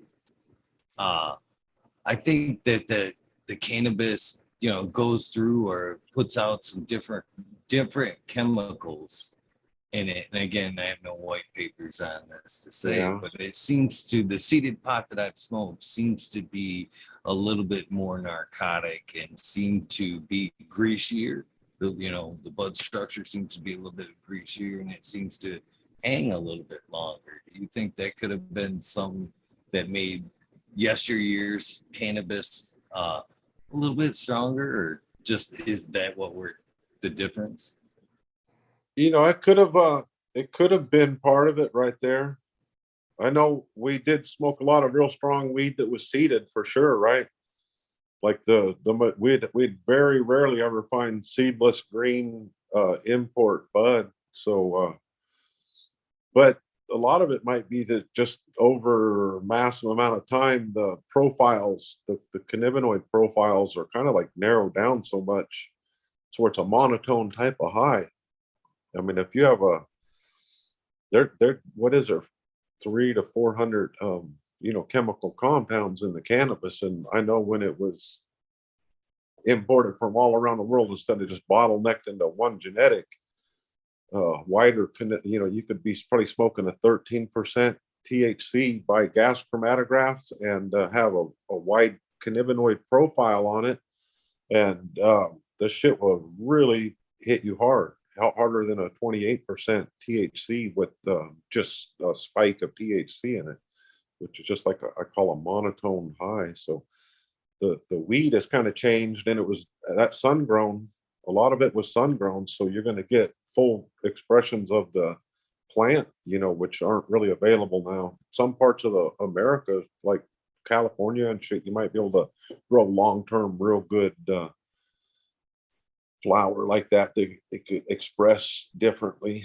And we're all like burned out from our tolerance too, you know, when we were smoking. And remember the good old days of original smoking, when you came across your first Afghanistan or good hash or Thai or Lebanese, you were a fairly newbie, and this shit was truly strong because your body hadn't built up a tolerance to it at all.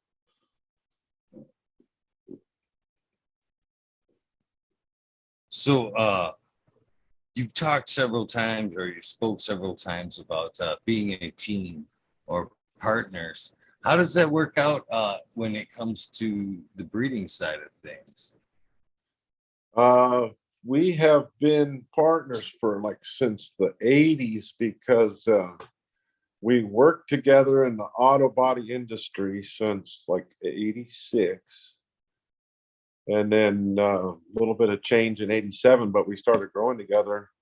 And I was like a helper, a junior helper on the where they grew the Waco.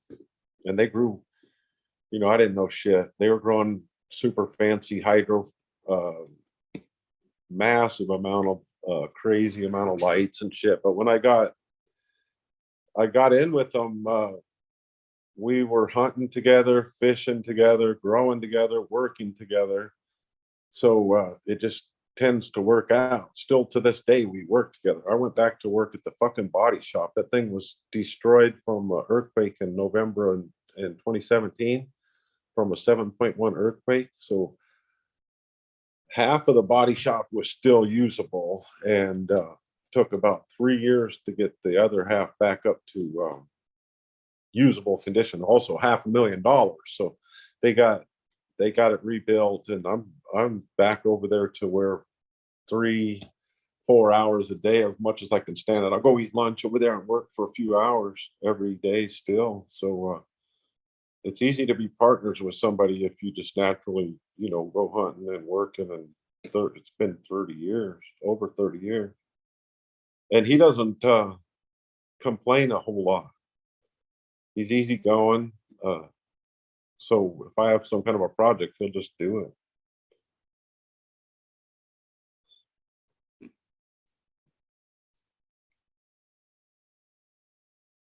It makes it easy to work with somebody like that. Heck yeah, I'm glad got somebody to work with that. He's one of the only people I know that you could rely on. And it's boiled down to, I've had tons of opportunities to work with people and know people and trust people, but I could call him and he could be hundreds of miles away. If I was fucked up in a ditch, he would come out and pick me up and get my shit out of the ditch. So he's been a real steady, reliable person. And he's not like money motivated. He likes to work, and he works hard as fuck. Has a nice farm. Works like a dog. He has a full acre of his own vegetables, and he's fully subsist off his own fucking vegetables and animals. So he works like a dog. He's always been working, to make a living, blue collar worker, doing painting cars at the body shop forever. But when he's not working a full workload, he's on his farm working. Shit, that's the kind of guy you got to have as a partner, somebody that fucking works.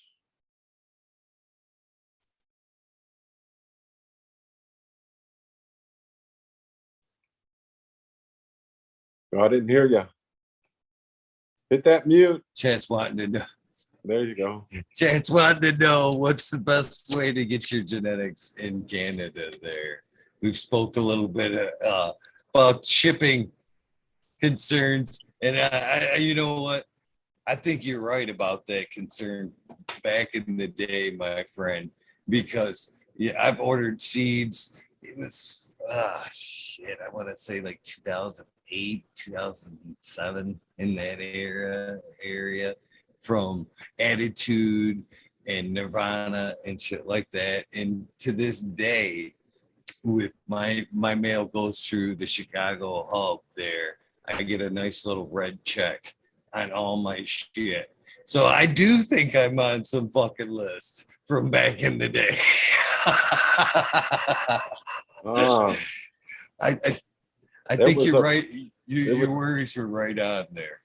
That was a big concern. I know we never had, we didn't have any of the international packages get confiscated, but I know people that certainly did. And then you were scared to fucking even do anything, like you were going to be in real serious trouble over ordering seeds. But to Canada, I think it's so legal there, you can readily send whatever you want back and forth from Canada to America without any interruption from the U.S. Postal Service. I know people that readily send cuttings, just express mail, 5 or 6 day mail, and they get there every time. So I quit fucking around taking cuttings and don't want to send cuttings because it's just too much of a pain in the ass. But I know that customs doesn't even look at shit anymore, and people label it as 0.03% THC hemp on the cuttings when they send them. And I think packages have been found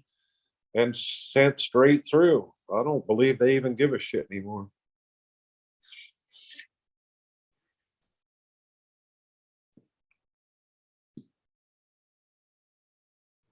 What are you smoking on there? That's nice fatty, a nice hog leg there.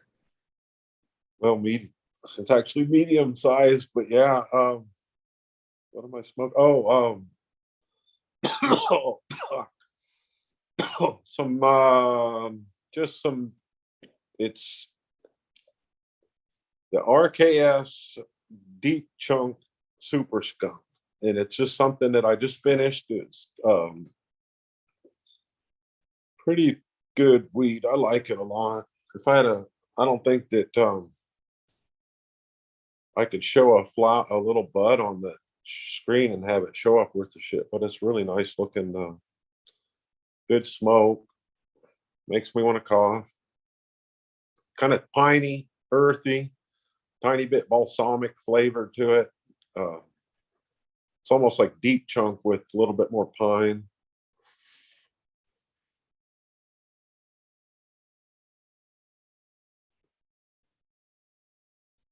So, in your opinion, how well should a line be worked before it's released?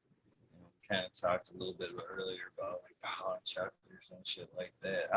In your opinion, how well should a strain be worked before it's something you're proud of and it actually reaches the point of release?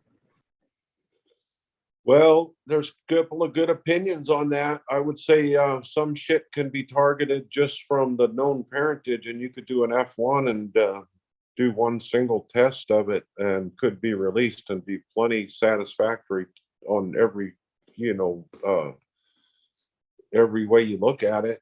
And then some shit needs to be worked more. There's a lot of recessive or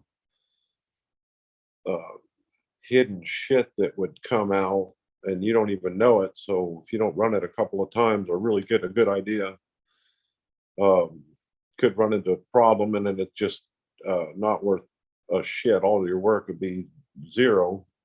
I've done some pretty heavy, like back crossing on one of the things that I made. Skunk cabbage was Crazy Train and D line, and I think it was about 807 I made it, 08, and I done kept the mother the whole time, and then I'd just grow out some of it back cross to the standing F1 mother, and I'd look at it and I'd grow some of it out. And at about BX5 or something, I was down in Santa Rosa, and I went over and met Sub up at his house and shit, and I was telling him about how fucking good it was, and I wanted to you know, give it out as freebies and fucking tell everybody how what a kick-ass strain it was and shit. And he's like, right on, man. He didn't really give a shit about it at all. I was telling him it was fantastic. And I went on ahead and bred it BX6 and really liked it. Found a bunch of shits like that.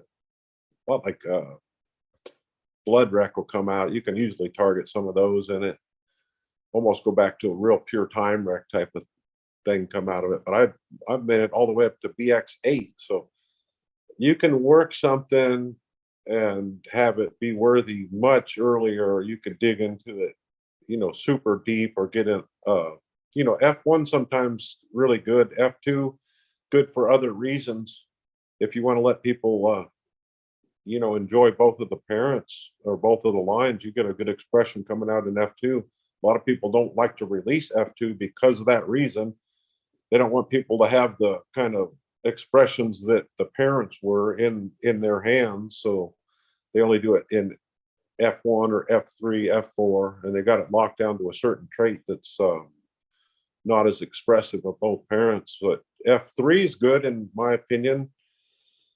Any of those are good as long as you did some testing. Make sure they're not a bunch of fucking Hermes shit, though, because not all weed needs to be super tight and look like a fucking IG picture, in my opinion. So there's a lot of degrees of what makes people happy. Strength wise, the same way. Not everything needs to be over the top fucking strong. Some people request a medium strength strain because they don't want something that's over the top strong. So really a lot of variables on that. So when you've seen something that's caught your eye and you're thinking about bringing in the fold and possibly working with it, do you prefer to take in a cut, or do you prefer to get some seeds of it and kind of pheno hunt it yourself before kind of breeding with it? Cuts are cool, and you can get somewhere real quick when it comes to cubing and squaring, but seeds are the way to go. everything new life with seeds, I think, is the way to go. A lot of a big handful of seeds, you're going to find something easily as good as that cut or better, and have a lot more fun in doing it. Cuts are boring. I mean, they get you somewhere quick, and you know what you're dealing with, but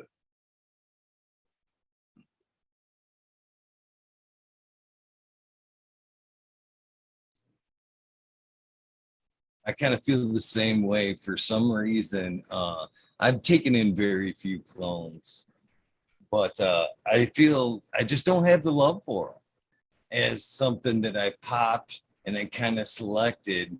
That clone that comes in, I appreciate it, but I just don't have the love for it. You know what I mean? It's something that I've kind of hunted out myself. There's always that connection there. yeah, but then that's the problem with finding and growing the shit that you like yourself and like it, and keep finding the good shit for yourself, is because you want to keep that thing, and then pretty soon it's insane because there's too many really good things to keep. You gotta, if you have that grow CD, is what I call it, you know, OCD about growing, where you can't fucking kill you'll have like 5 things, searching for one thing, you'll find 5, narrow it, like barely narrow it down to 4, want to keep 3 or 4 copies of it, and fuck, you go to the next project, you'll want to keep fucking 3 or 4 copies of that. There's, you know, it's hard. And then if you take a cutting, take 4 or 5 cuts just to make sure you have a backup for the one you wanted to keep, and then can't bear to stand to kill the ones that did root, you know. That's fucking, that always kills me. I call that grow CD, you know. Fuck, they want to keep everything. I think I may have been just diagnosed with it. Oh man, a lot of people have it. We were talking the other night about pretty much the same thing. As we work strains, you know, the first round you grow them out and you taking your cuts, and you kind of noticed a little bit of variance. You know what I mean? So you taking a couple of cuts of this one, you take a couple of cuts of that one, and so it adds up real quick. Then the next round, you know, you've got a bunch of, you know, like you said, you've got 1, 3, and 5, couple clones of each, you know what I mean, floating around.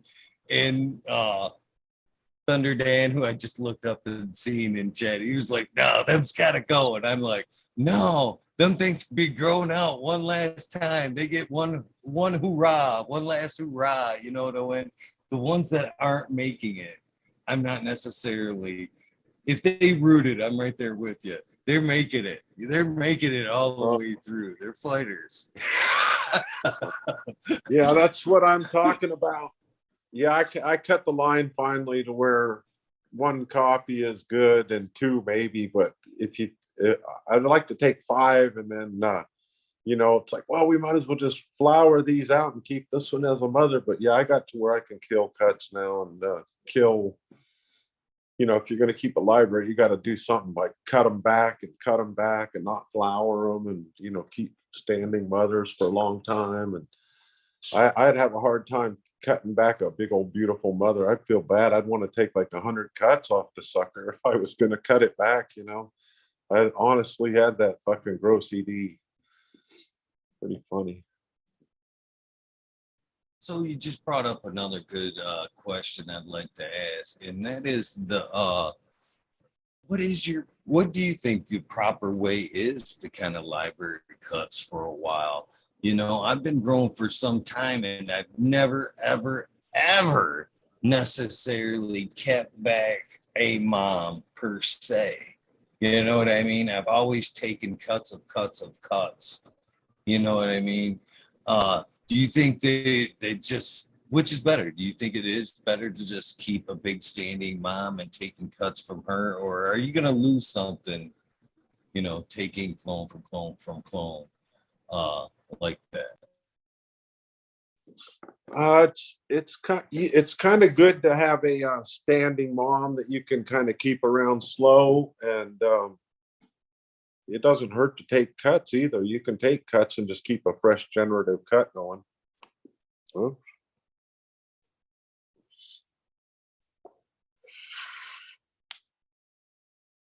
It's hard to keep a cut going and have a big cut library, though. A bunch of mothers. So a lot of people do it at a bunch of microphones and then just keep them small. And then some people cut back the mothers and keep them in a big potter and just, you know, until they want to get some production off of it and then take new cuts and produce those cuts or regenerate her with a new cut at one point. You can keep a mother for a year healthy, no problem. You might have to upsize the pot a couple times, but and then just cut her back. But just depends how much room you have too. A lot of people don't have room to keep big mothers. And if that's the case, you just want to take a copy and keep a young copy of it or a smaller version. I wonder how some people can keep huge libraries. Should be hard. Not that I've had like monstrous big libraries at one time, but I've definitely juggled 30 at one point. And if it wasn't for cup moms, I'll call them, it wouldn't be possible. It wouldn't have been possible. Yeah, I have a couple friends that are good at that. Man, they can have literally 200 fucking small mothers and keep them pretty damn happy for quite a long time. I can't seem to keep a small mother root bound, you know, they'll stress out or whatever. I guess I don't pay enough attention because I have way too much shit going on in my life.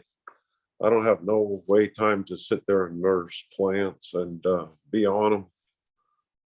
There are a lot of animals to take care of and work and shit. So easier to keep a plant that just stays happy on its own, not have to be watered every single day or fed an exact nutrient, you know, and tends to be a lot of work, I think. I give it to anybody that keeps a large library like that in any form. It's a lot of work.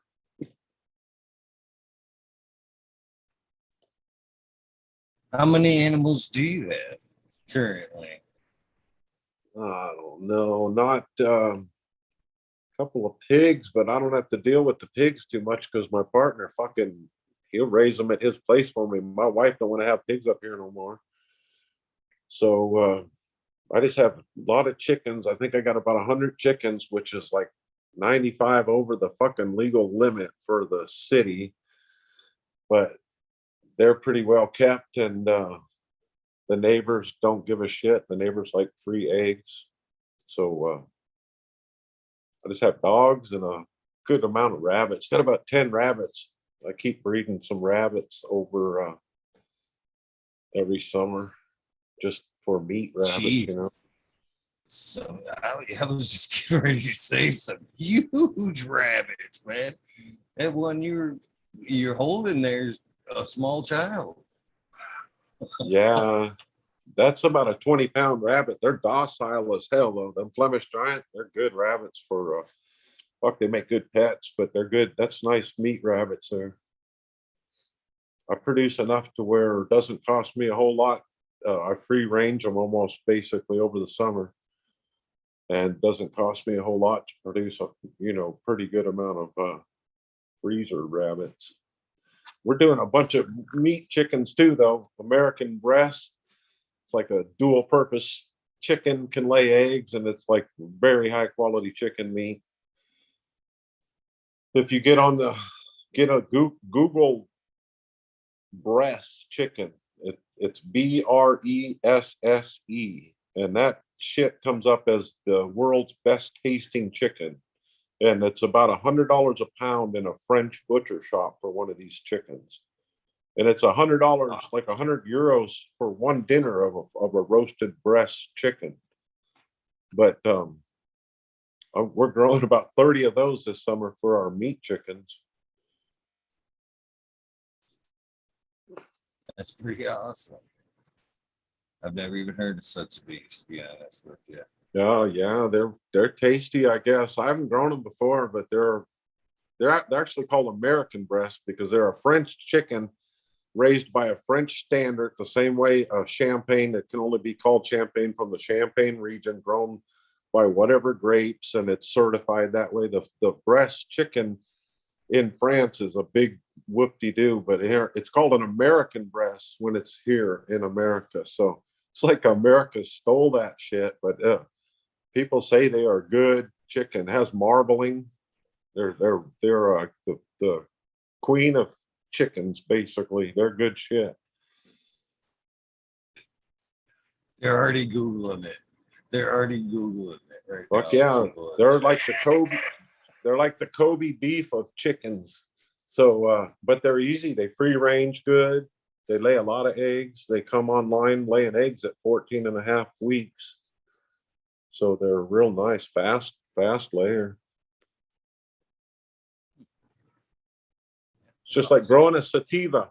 You're waiting for that thing to become an egg producer. You know, you're waiting. A lot of chickens are 20 fucking weeks. Most are 20 weeks before they'll lay the first egg. So it's like growing some old school sativa right there. But yeah, the breast starts laying eggs at 14 and a half weeks. That's just like a Colombian. Not too bad. So do you breed birds as well? You breed the chickens? Yeah, we make our own chickens. I hatched the shit out of a bunch of them just now, about 40 of them. But they're just olive eggers. We're using Easter eggers, a chicken called the Color Pack, and some marins, silver marins, and we bred them to black copper marins. And when you breed them to that chicken, you're going to get a really dark olive egg. So I just made about 40 Easter egg chickens, and then I'm trying to give them to all my friends, like here in town, and people that want chickens around. Got a couple of like Alaskans that are getting into it. So I just gave like 5 nice little hens the other day to they're like 2-week-olds that I just hatched out. Gave them to my friend here in town. So they're going to have a nice herd of chickens. Funny as hell. They already had 5. There's only 2 of them. Now they're going to have 10 chickens. So, you know, you get about 8 eggs a day off them suckers. But they're nice to have in the backyard.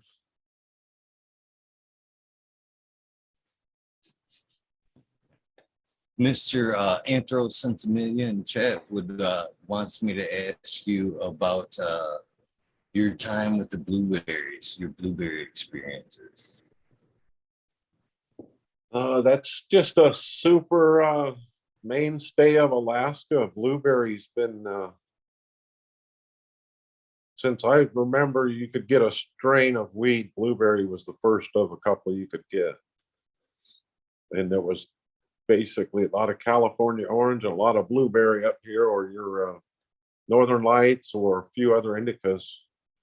But blueberries was, let's say, at least by early 90s or the late 80s, you could just go get a bag of blueberry from any one of the, you know, people around town that had some bud for sale.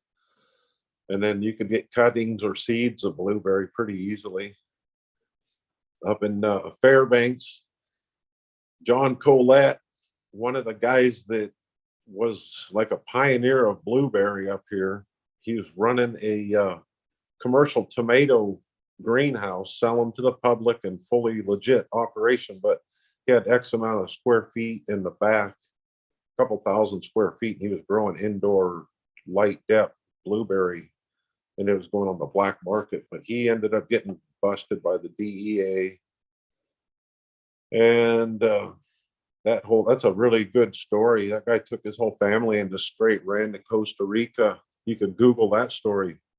He hung out for a couple of years and ended up getting extradited, or finally gave up because so much hassle they were giving his family back over here. But he had blueberry, really good blueberry in 1990 that you could get. My trucker friend that worked up in Fairbanks, driving up on the North Slope, works up on the oil pipeline. He'd always bring down some really good blueberry.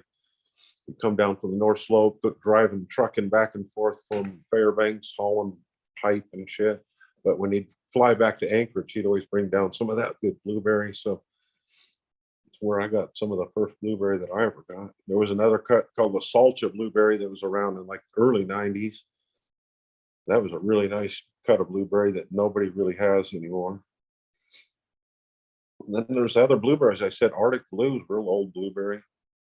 I bred to that a little bit, probably in the early 2000s, because I was real good friends with the guy that holds the strain. His name is Arctic Dave, and it's like the strain is called Arctic Blue, and it's like a really nice blueberry sativa plant.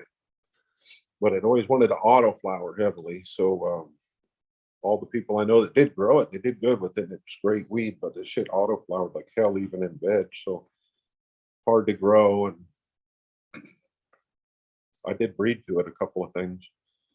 I crossed like Black Widow, Mr. Nice Black Widow to that Arctic Blue. And I just like about 10 years ago or 10 or 12 years ago, I bred that and just tried some seeds that were sitting around at room temperature for the whole time.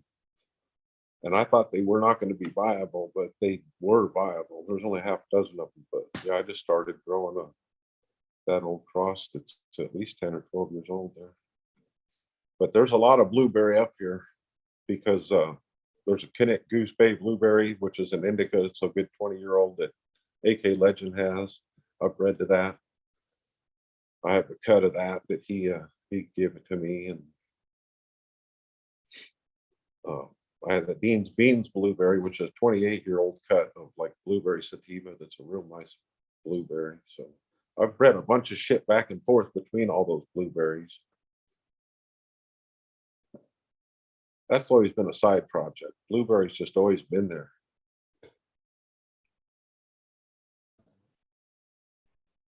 So I asked this of a lot of breeders that are on. How do you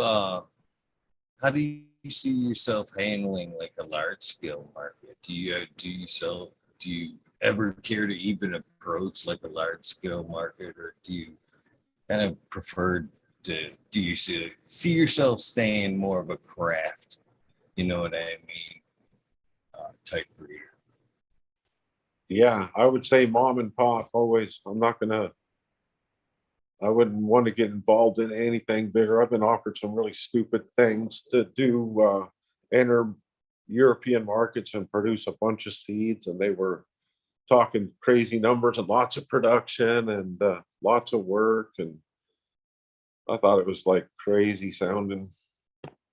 But European did need a bunch of people to step up and produce really good solid genetics for them instead of just I don't really think their market, it kind of watered out and went kind of weak in the mid 90s. And then I don't know how well it's existed and what it's incarnated into now, but I think it's all weak, feminized stuff right now. There's not much other than that for the European market. So be cool as hell if some really cool breeders were over there flooding that market in all of Europe with really solid, cool craft genetics.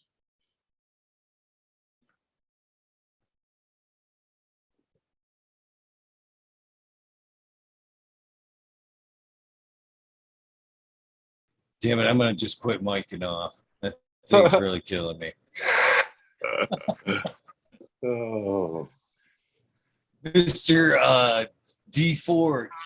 Drake 4 DK Trades. Cheers. I enjoyed you guys' episode the other day. Would like to know, have you ever run Lemon Hoko's blueberry? Much respect to Lemon Hoko. No, I never did. I've heard a bunch of good stuff about him. About 5 years ago, I know somebody that was running their shit, and he actually had a real good blueberry, I guess. So, but I've never run any of his stuff. But yeah, more power to him. I know he had a good one. Yeah, so where do you have any crosses that do you have anything that is about ready to be released? Anything you're kind of sitting on or holding back, or to be is anything in the future? I'm not thinking a ton of shit. I'm doing a bunch of filial generation of a bunch of shit that I like, and I'm trying to. There's a few of them that I do want to start up. Not much brand new that I'm just thinking about dropping and releasing though. I have a black Afghani TKN05 haze project that I've been playing with, and I like it a lot because it's like a 50-day hash plant that produces real nice, tastes great. It's like super cool, old nostalgic type of smoke, like Afghani, uh, real good Afghani flavored hash type of bud. And it has big, super sandy heads on it. Really a pretty cool plant. It has 13 finger fat leaves, and when it starts growing and get the full vegetative growth and looking good, it's a real pretty plant. But it turns black. About half or more turn black real quick once they turn into flower. So that's something that I've been playing with and probably going to release, but not sure when. I keep just growing new batches of it and smoking it. It's really nice. I want to grow some shit that Bodie grew and gifted to me. My skunk cabbage cutting that I gave to him or brought over to Emerald Cup, and then it made its way over to him. I think either I gave it to Bodie at Emerald Cup, or Mr. Bob Hemphill brought it to him. But he had it, and he crossed his American skunk selection to it, and the Jalalabad RKS to it. Both of them to the skunk cabbage, my F1 mother, which is like one of the things I really like. I like the thing gets me just super ripped, and I like it. I like the way it tastes. But those are something that I'm going to try to dig into right now and check out. And who knows, if something cool comes out of that, I would release it, because he always just gives me best wishes to do whatever with it when he sends some shit, you know.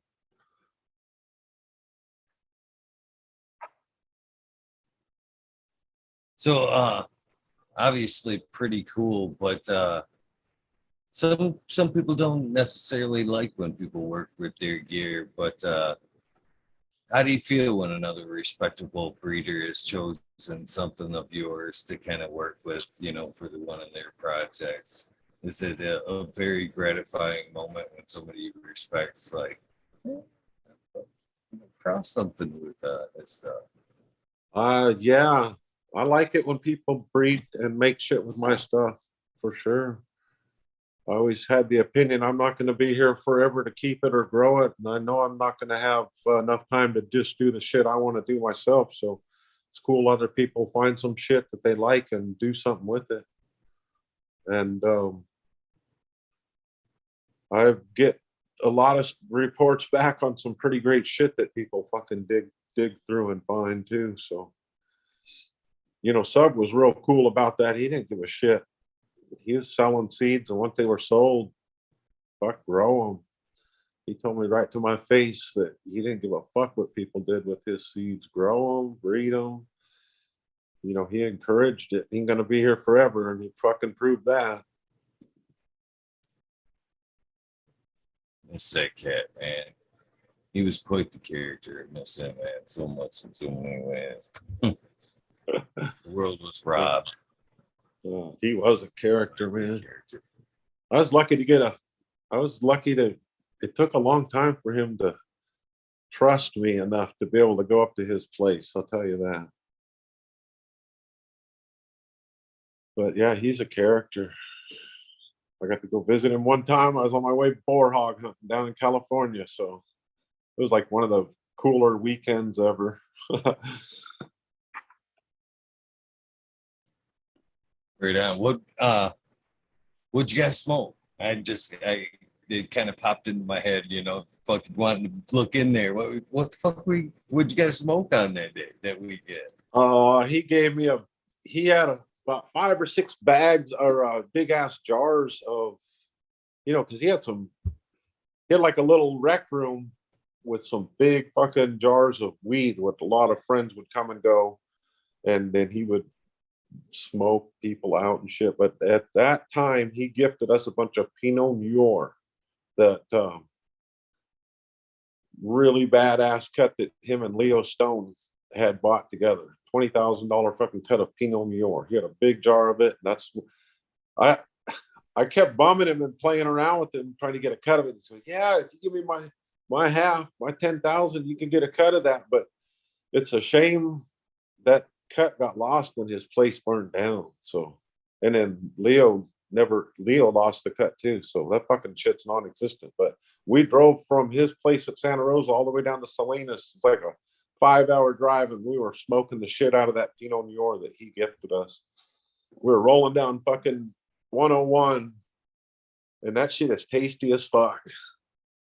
The only thing close to it, I think, is QV, right? Out of Pinot Noir. Yeah, I believe so. Yeah, that shit had some really nice chocolate Thai flavors to it. Well, buddies, after the fact, I wish he would have took you up on that offer after he did lose that cut. Yeah, you can't look back, but I didn't have no 10,000 to give him anyway. But yeah, I would have. That was really tasty weed. It's kind of a flavor that you can't nail down. Had a leathery, tobacco-y, and fucking like wine mustiness to it. Very, very tasty. AK Rizzo, my little buddy that went hunting with me, we were rolling down 101 smoking that shit, and pretty impressive smoke. But the QV is real good too. It's half that, and that shit's like 50, 55 days. I remember he had that charity garden that year, and he had a big couple of plants of it, or the year before, not that year. That year that shit burnt down. But the year before, he had big ass couple plants of that QV outside. It was done at like 50, 55 days, and really nice. Because they had the trimming parties, right? And fuck, that thing was the first one down. It was like 10 days earlier than everything else. So pretty nice smoke too. I'm thinking I had a couple packs and never grew any of it.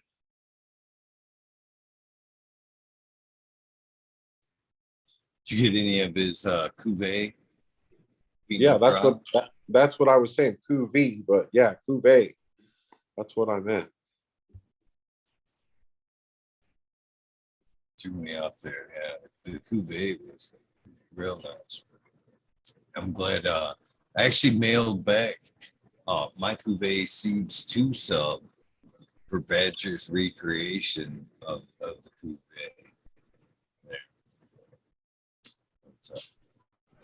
Yeah, I think, how did that turn out? I never got any seeds of the F2s, to be honest with you. Well, that's a bummer. Yeah, I was always wondering about that. The 2 packs that I had, I know I gifted one out, and I think that I probably sold the other one. I wished I would have retained one of those, because I would have grown it and probably kept a bunch of those fucking things as keepers too. Fuck, you can't keep them all, but I know there was some really good ones in there. That thing almost autoed up though, right? It was like going into almost a semi-auto state sometimes, and real early. That's why it was so fast at 55 days outdoors. It showed very early flowers way before anything else by the photo period trigger. None of the ones I've ever ran did showed that tree. Huh, I know. I know he told me that they were about 10 days faster outside in his victory garden, or the charity garden. I mean, he said they were about 10 days faster on flower onset. Yeah, you can't beat a fast, reliable, fucking done in September strain, done first week or second week in September. it was just so tasty as well. I think that in towards the end there, I think that was one of the ones he was most proud of. To be honest with you, towards the end, he definitely loved his cougar.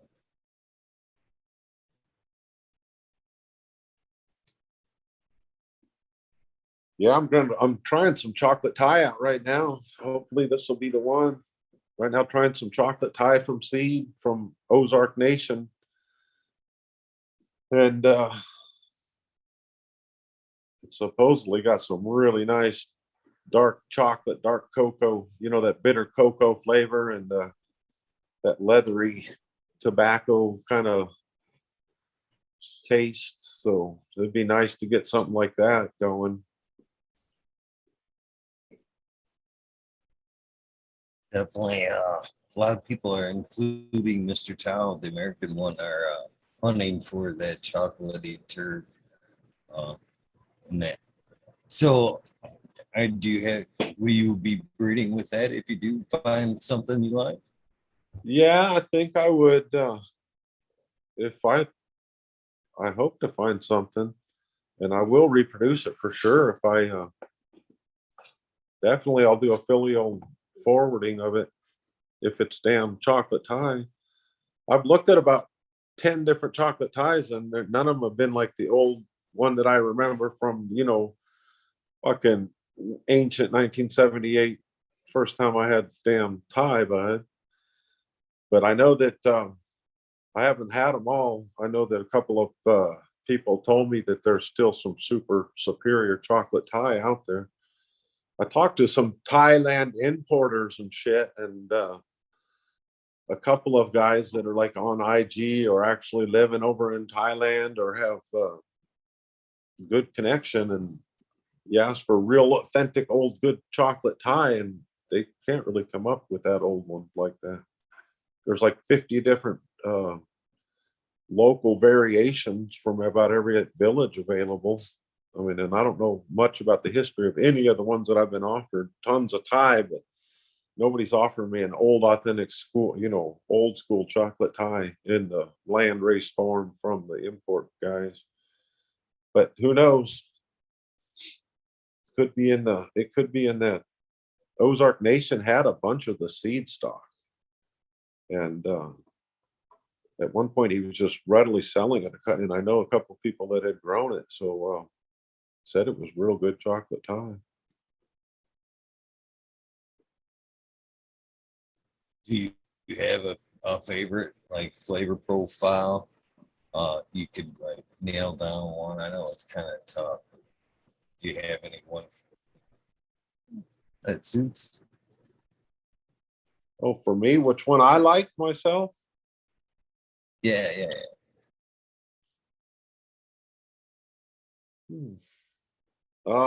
You know what I like, and it was real pleasurable, was like the old we used to have a purple. I like the kind of Nag Champa uh purple Hindu Kush flavor. Some old appies are like that, and we used to have a purple Kush about 10 or 12 years ago. My partner had it, and somebody brought it up from California. It could have been that SR21, the Oaksterdam cut, the purple Kush. But that thing had a really nice flavor to it. We were out smoking that about the whole summer. He also had a real decent bubble gum that had a true bubblegum flavor. Other than that, I'd never seen too many bubble gums, but a good bubblegum is a really nice turd, really good fucking thing to smoke. I've tried an Indiana bubblegum, and I've tried another bubblegum, and none of them had a super good bubblegum, outstanding true pink bubblegum, or, you know, like that one that my partner had. My partner had a couple of them, and his damn place burnt down. At the time, he was growing all of our the Medicine Man and the White Rhino, and about 4 other rounds that we finally went through, keepers of Mr. Nice. We would go through the packs, and we finally found some. We were doing our first run of each one of them, and he had a mishap, and his whole outbuilding burnt down. And we ended up losing. He lost that purple kush and that bubble gum and the Mr. Nice, that medicine man. That tell you what, that medicine man, I think it was a South Indian cross or something. That's probably got some really cool shit in it to dig up. He had some colas that were about quarter-pound each off of single plants, just like 4 or 5 inches wide all the way up. Pretty impressive. And pretty good smoke. But yeah, full quarter-pound colas on that weren't rotting or nothing, weren't so dense that it was rotting. But that shit didn't last long. I think we still have seeds of that shit in the freezer somewhere, but there's way too many things to grow. There's a million things to grow. I probably doubt if I'd ever dig back into those things. So how do you choose? You're right. There's so much. So when you're, thinking about some, I mean, how do you choose? Oh man, I Is don't it know. hype? Is it hype, or is it, you know what I mean? Or is it flavor? Is it yield? Um, You know, a lot of time I never tried something for 20 years it's been around, and when I first try it is way later than anybody else that's experienced it. So that's what I want to try to fuck with right then. But I don't go for the hype shit. That's for sure. I mean, anybody can get the hype stuff, and it kind of like it's very bottlenecked all down from just one or two strains, really. So, and what do you call hype?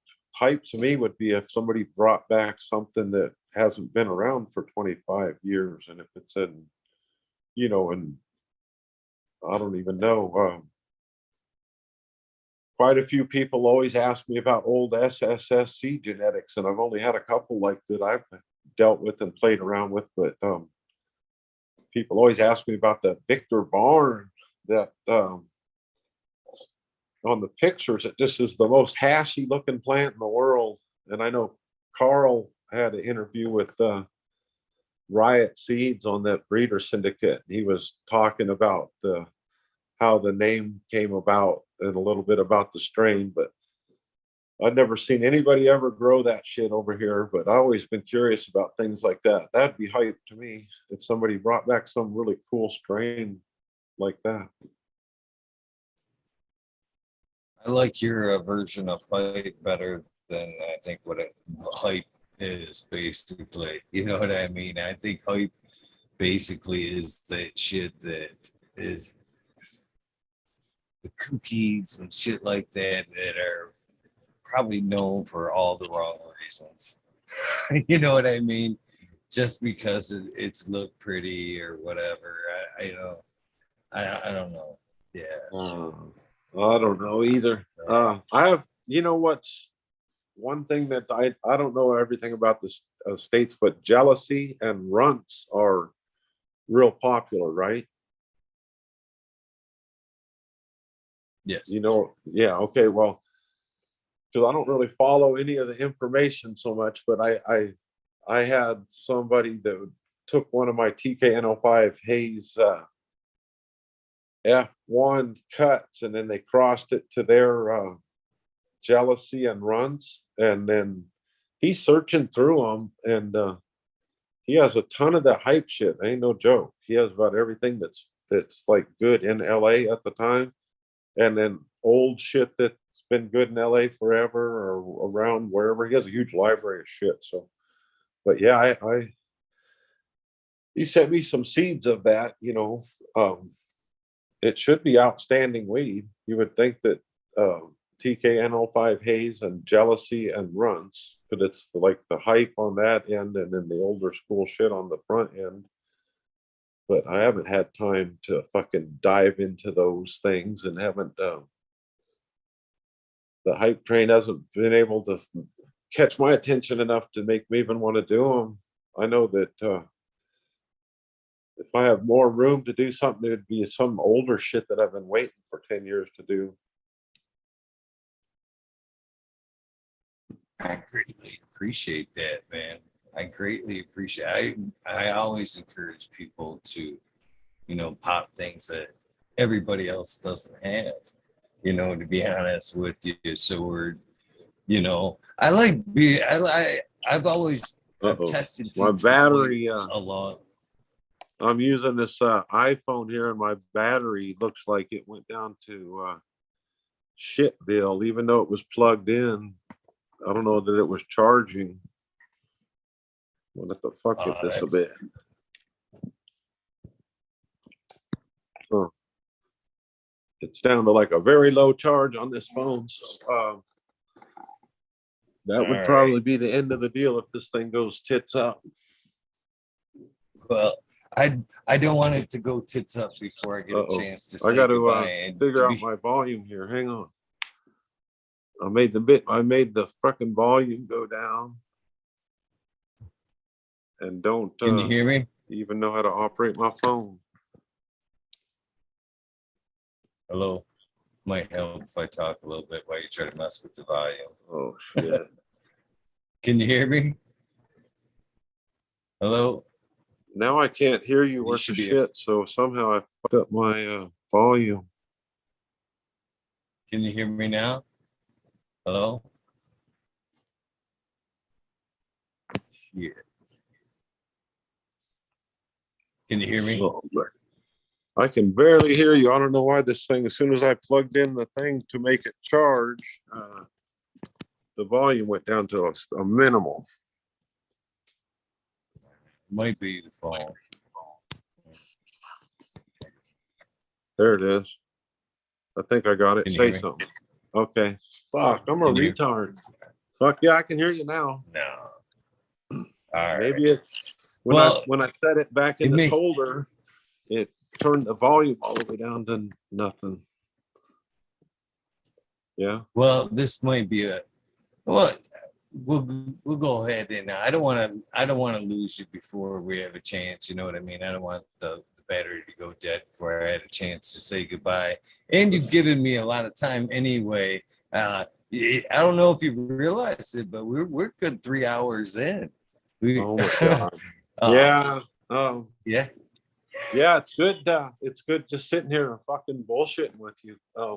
You're one of the cool shows. I hadn't watched many podcasts ever, like in the whole history of me and podcast. I might have watched 20 maximum, and then I watched a few of yours, and yours got such a good,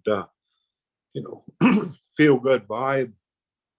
It's pretty good show to be on. So it's good to fucking be on here and talk with you.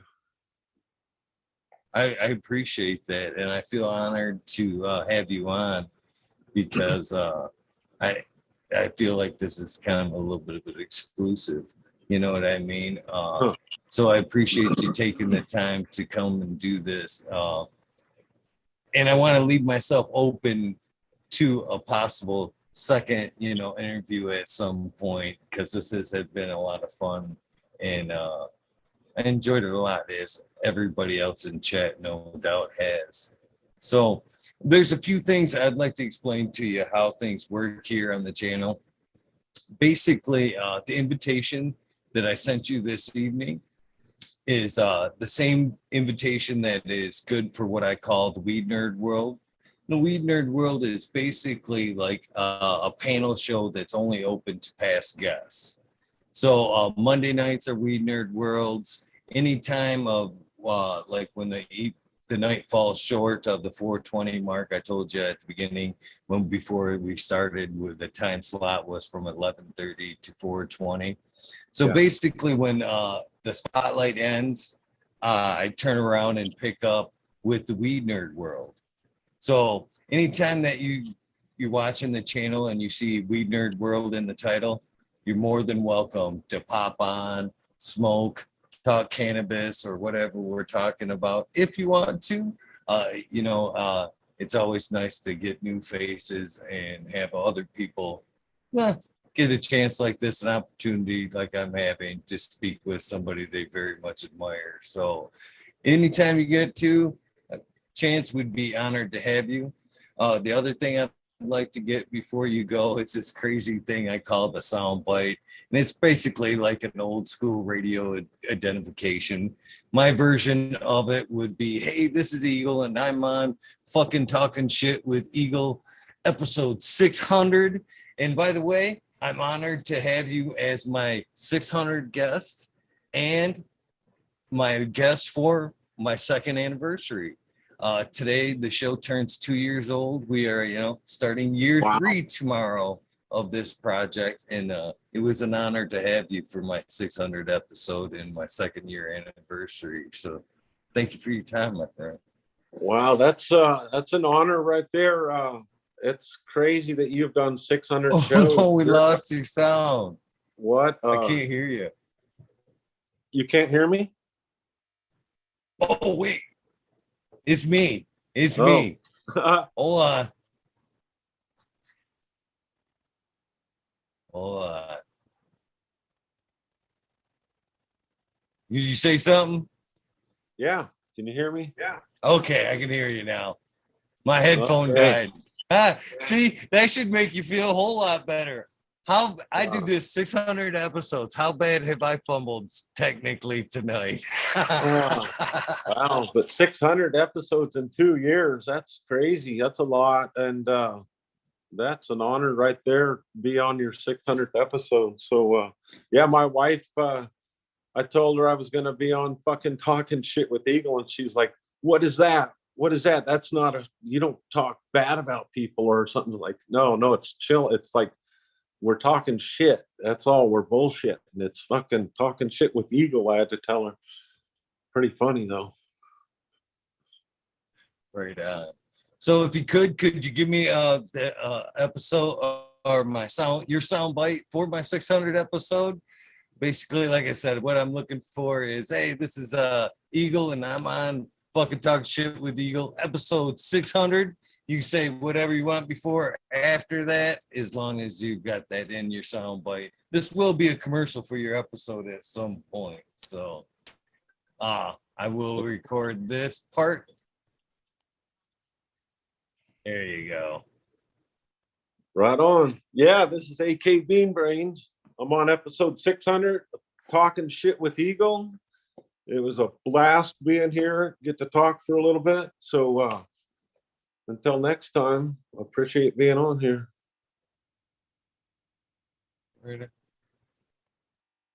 Thank you so much. And again, I hope to talk to you again real soon. And well, you have a good night, and we'll talk to you real soon. For the rest of you guys, you know the deal. Hopefully I'll see you guys here in a few minutes in the Weed Nerd Worlds. But for those of you who will not, thank you for your time. Don't forget, brain and acts of kindness do save lives. So don't forget to do something nice for somebody. We are out of here. Thank you again, David. Right on. You have a great night. Later, Eagle.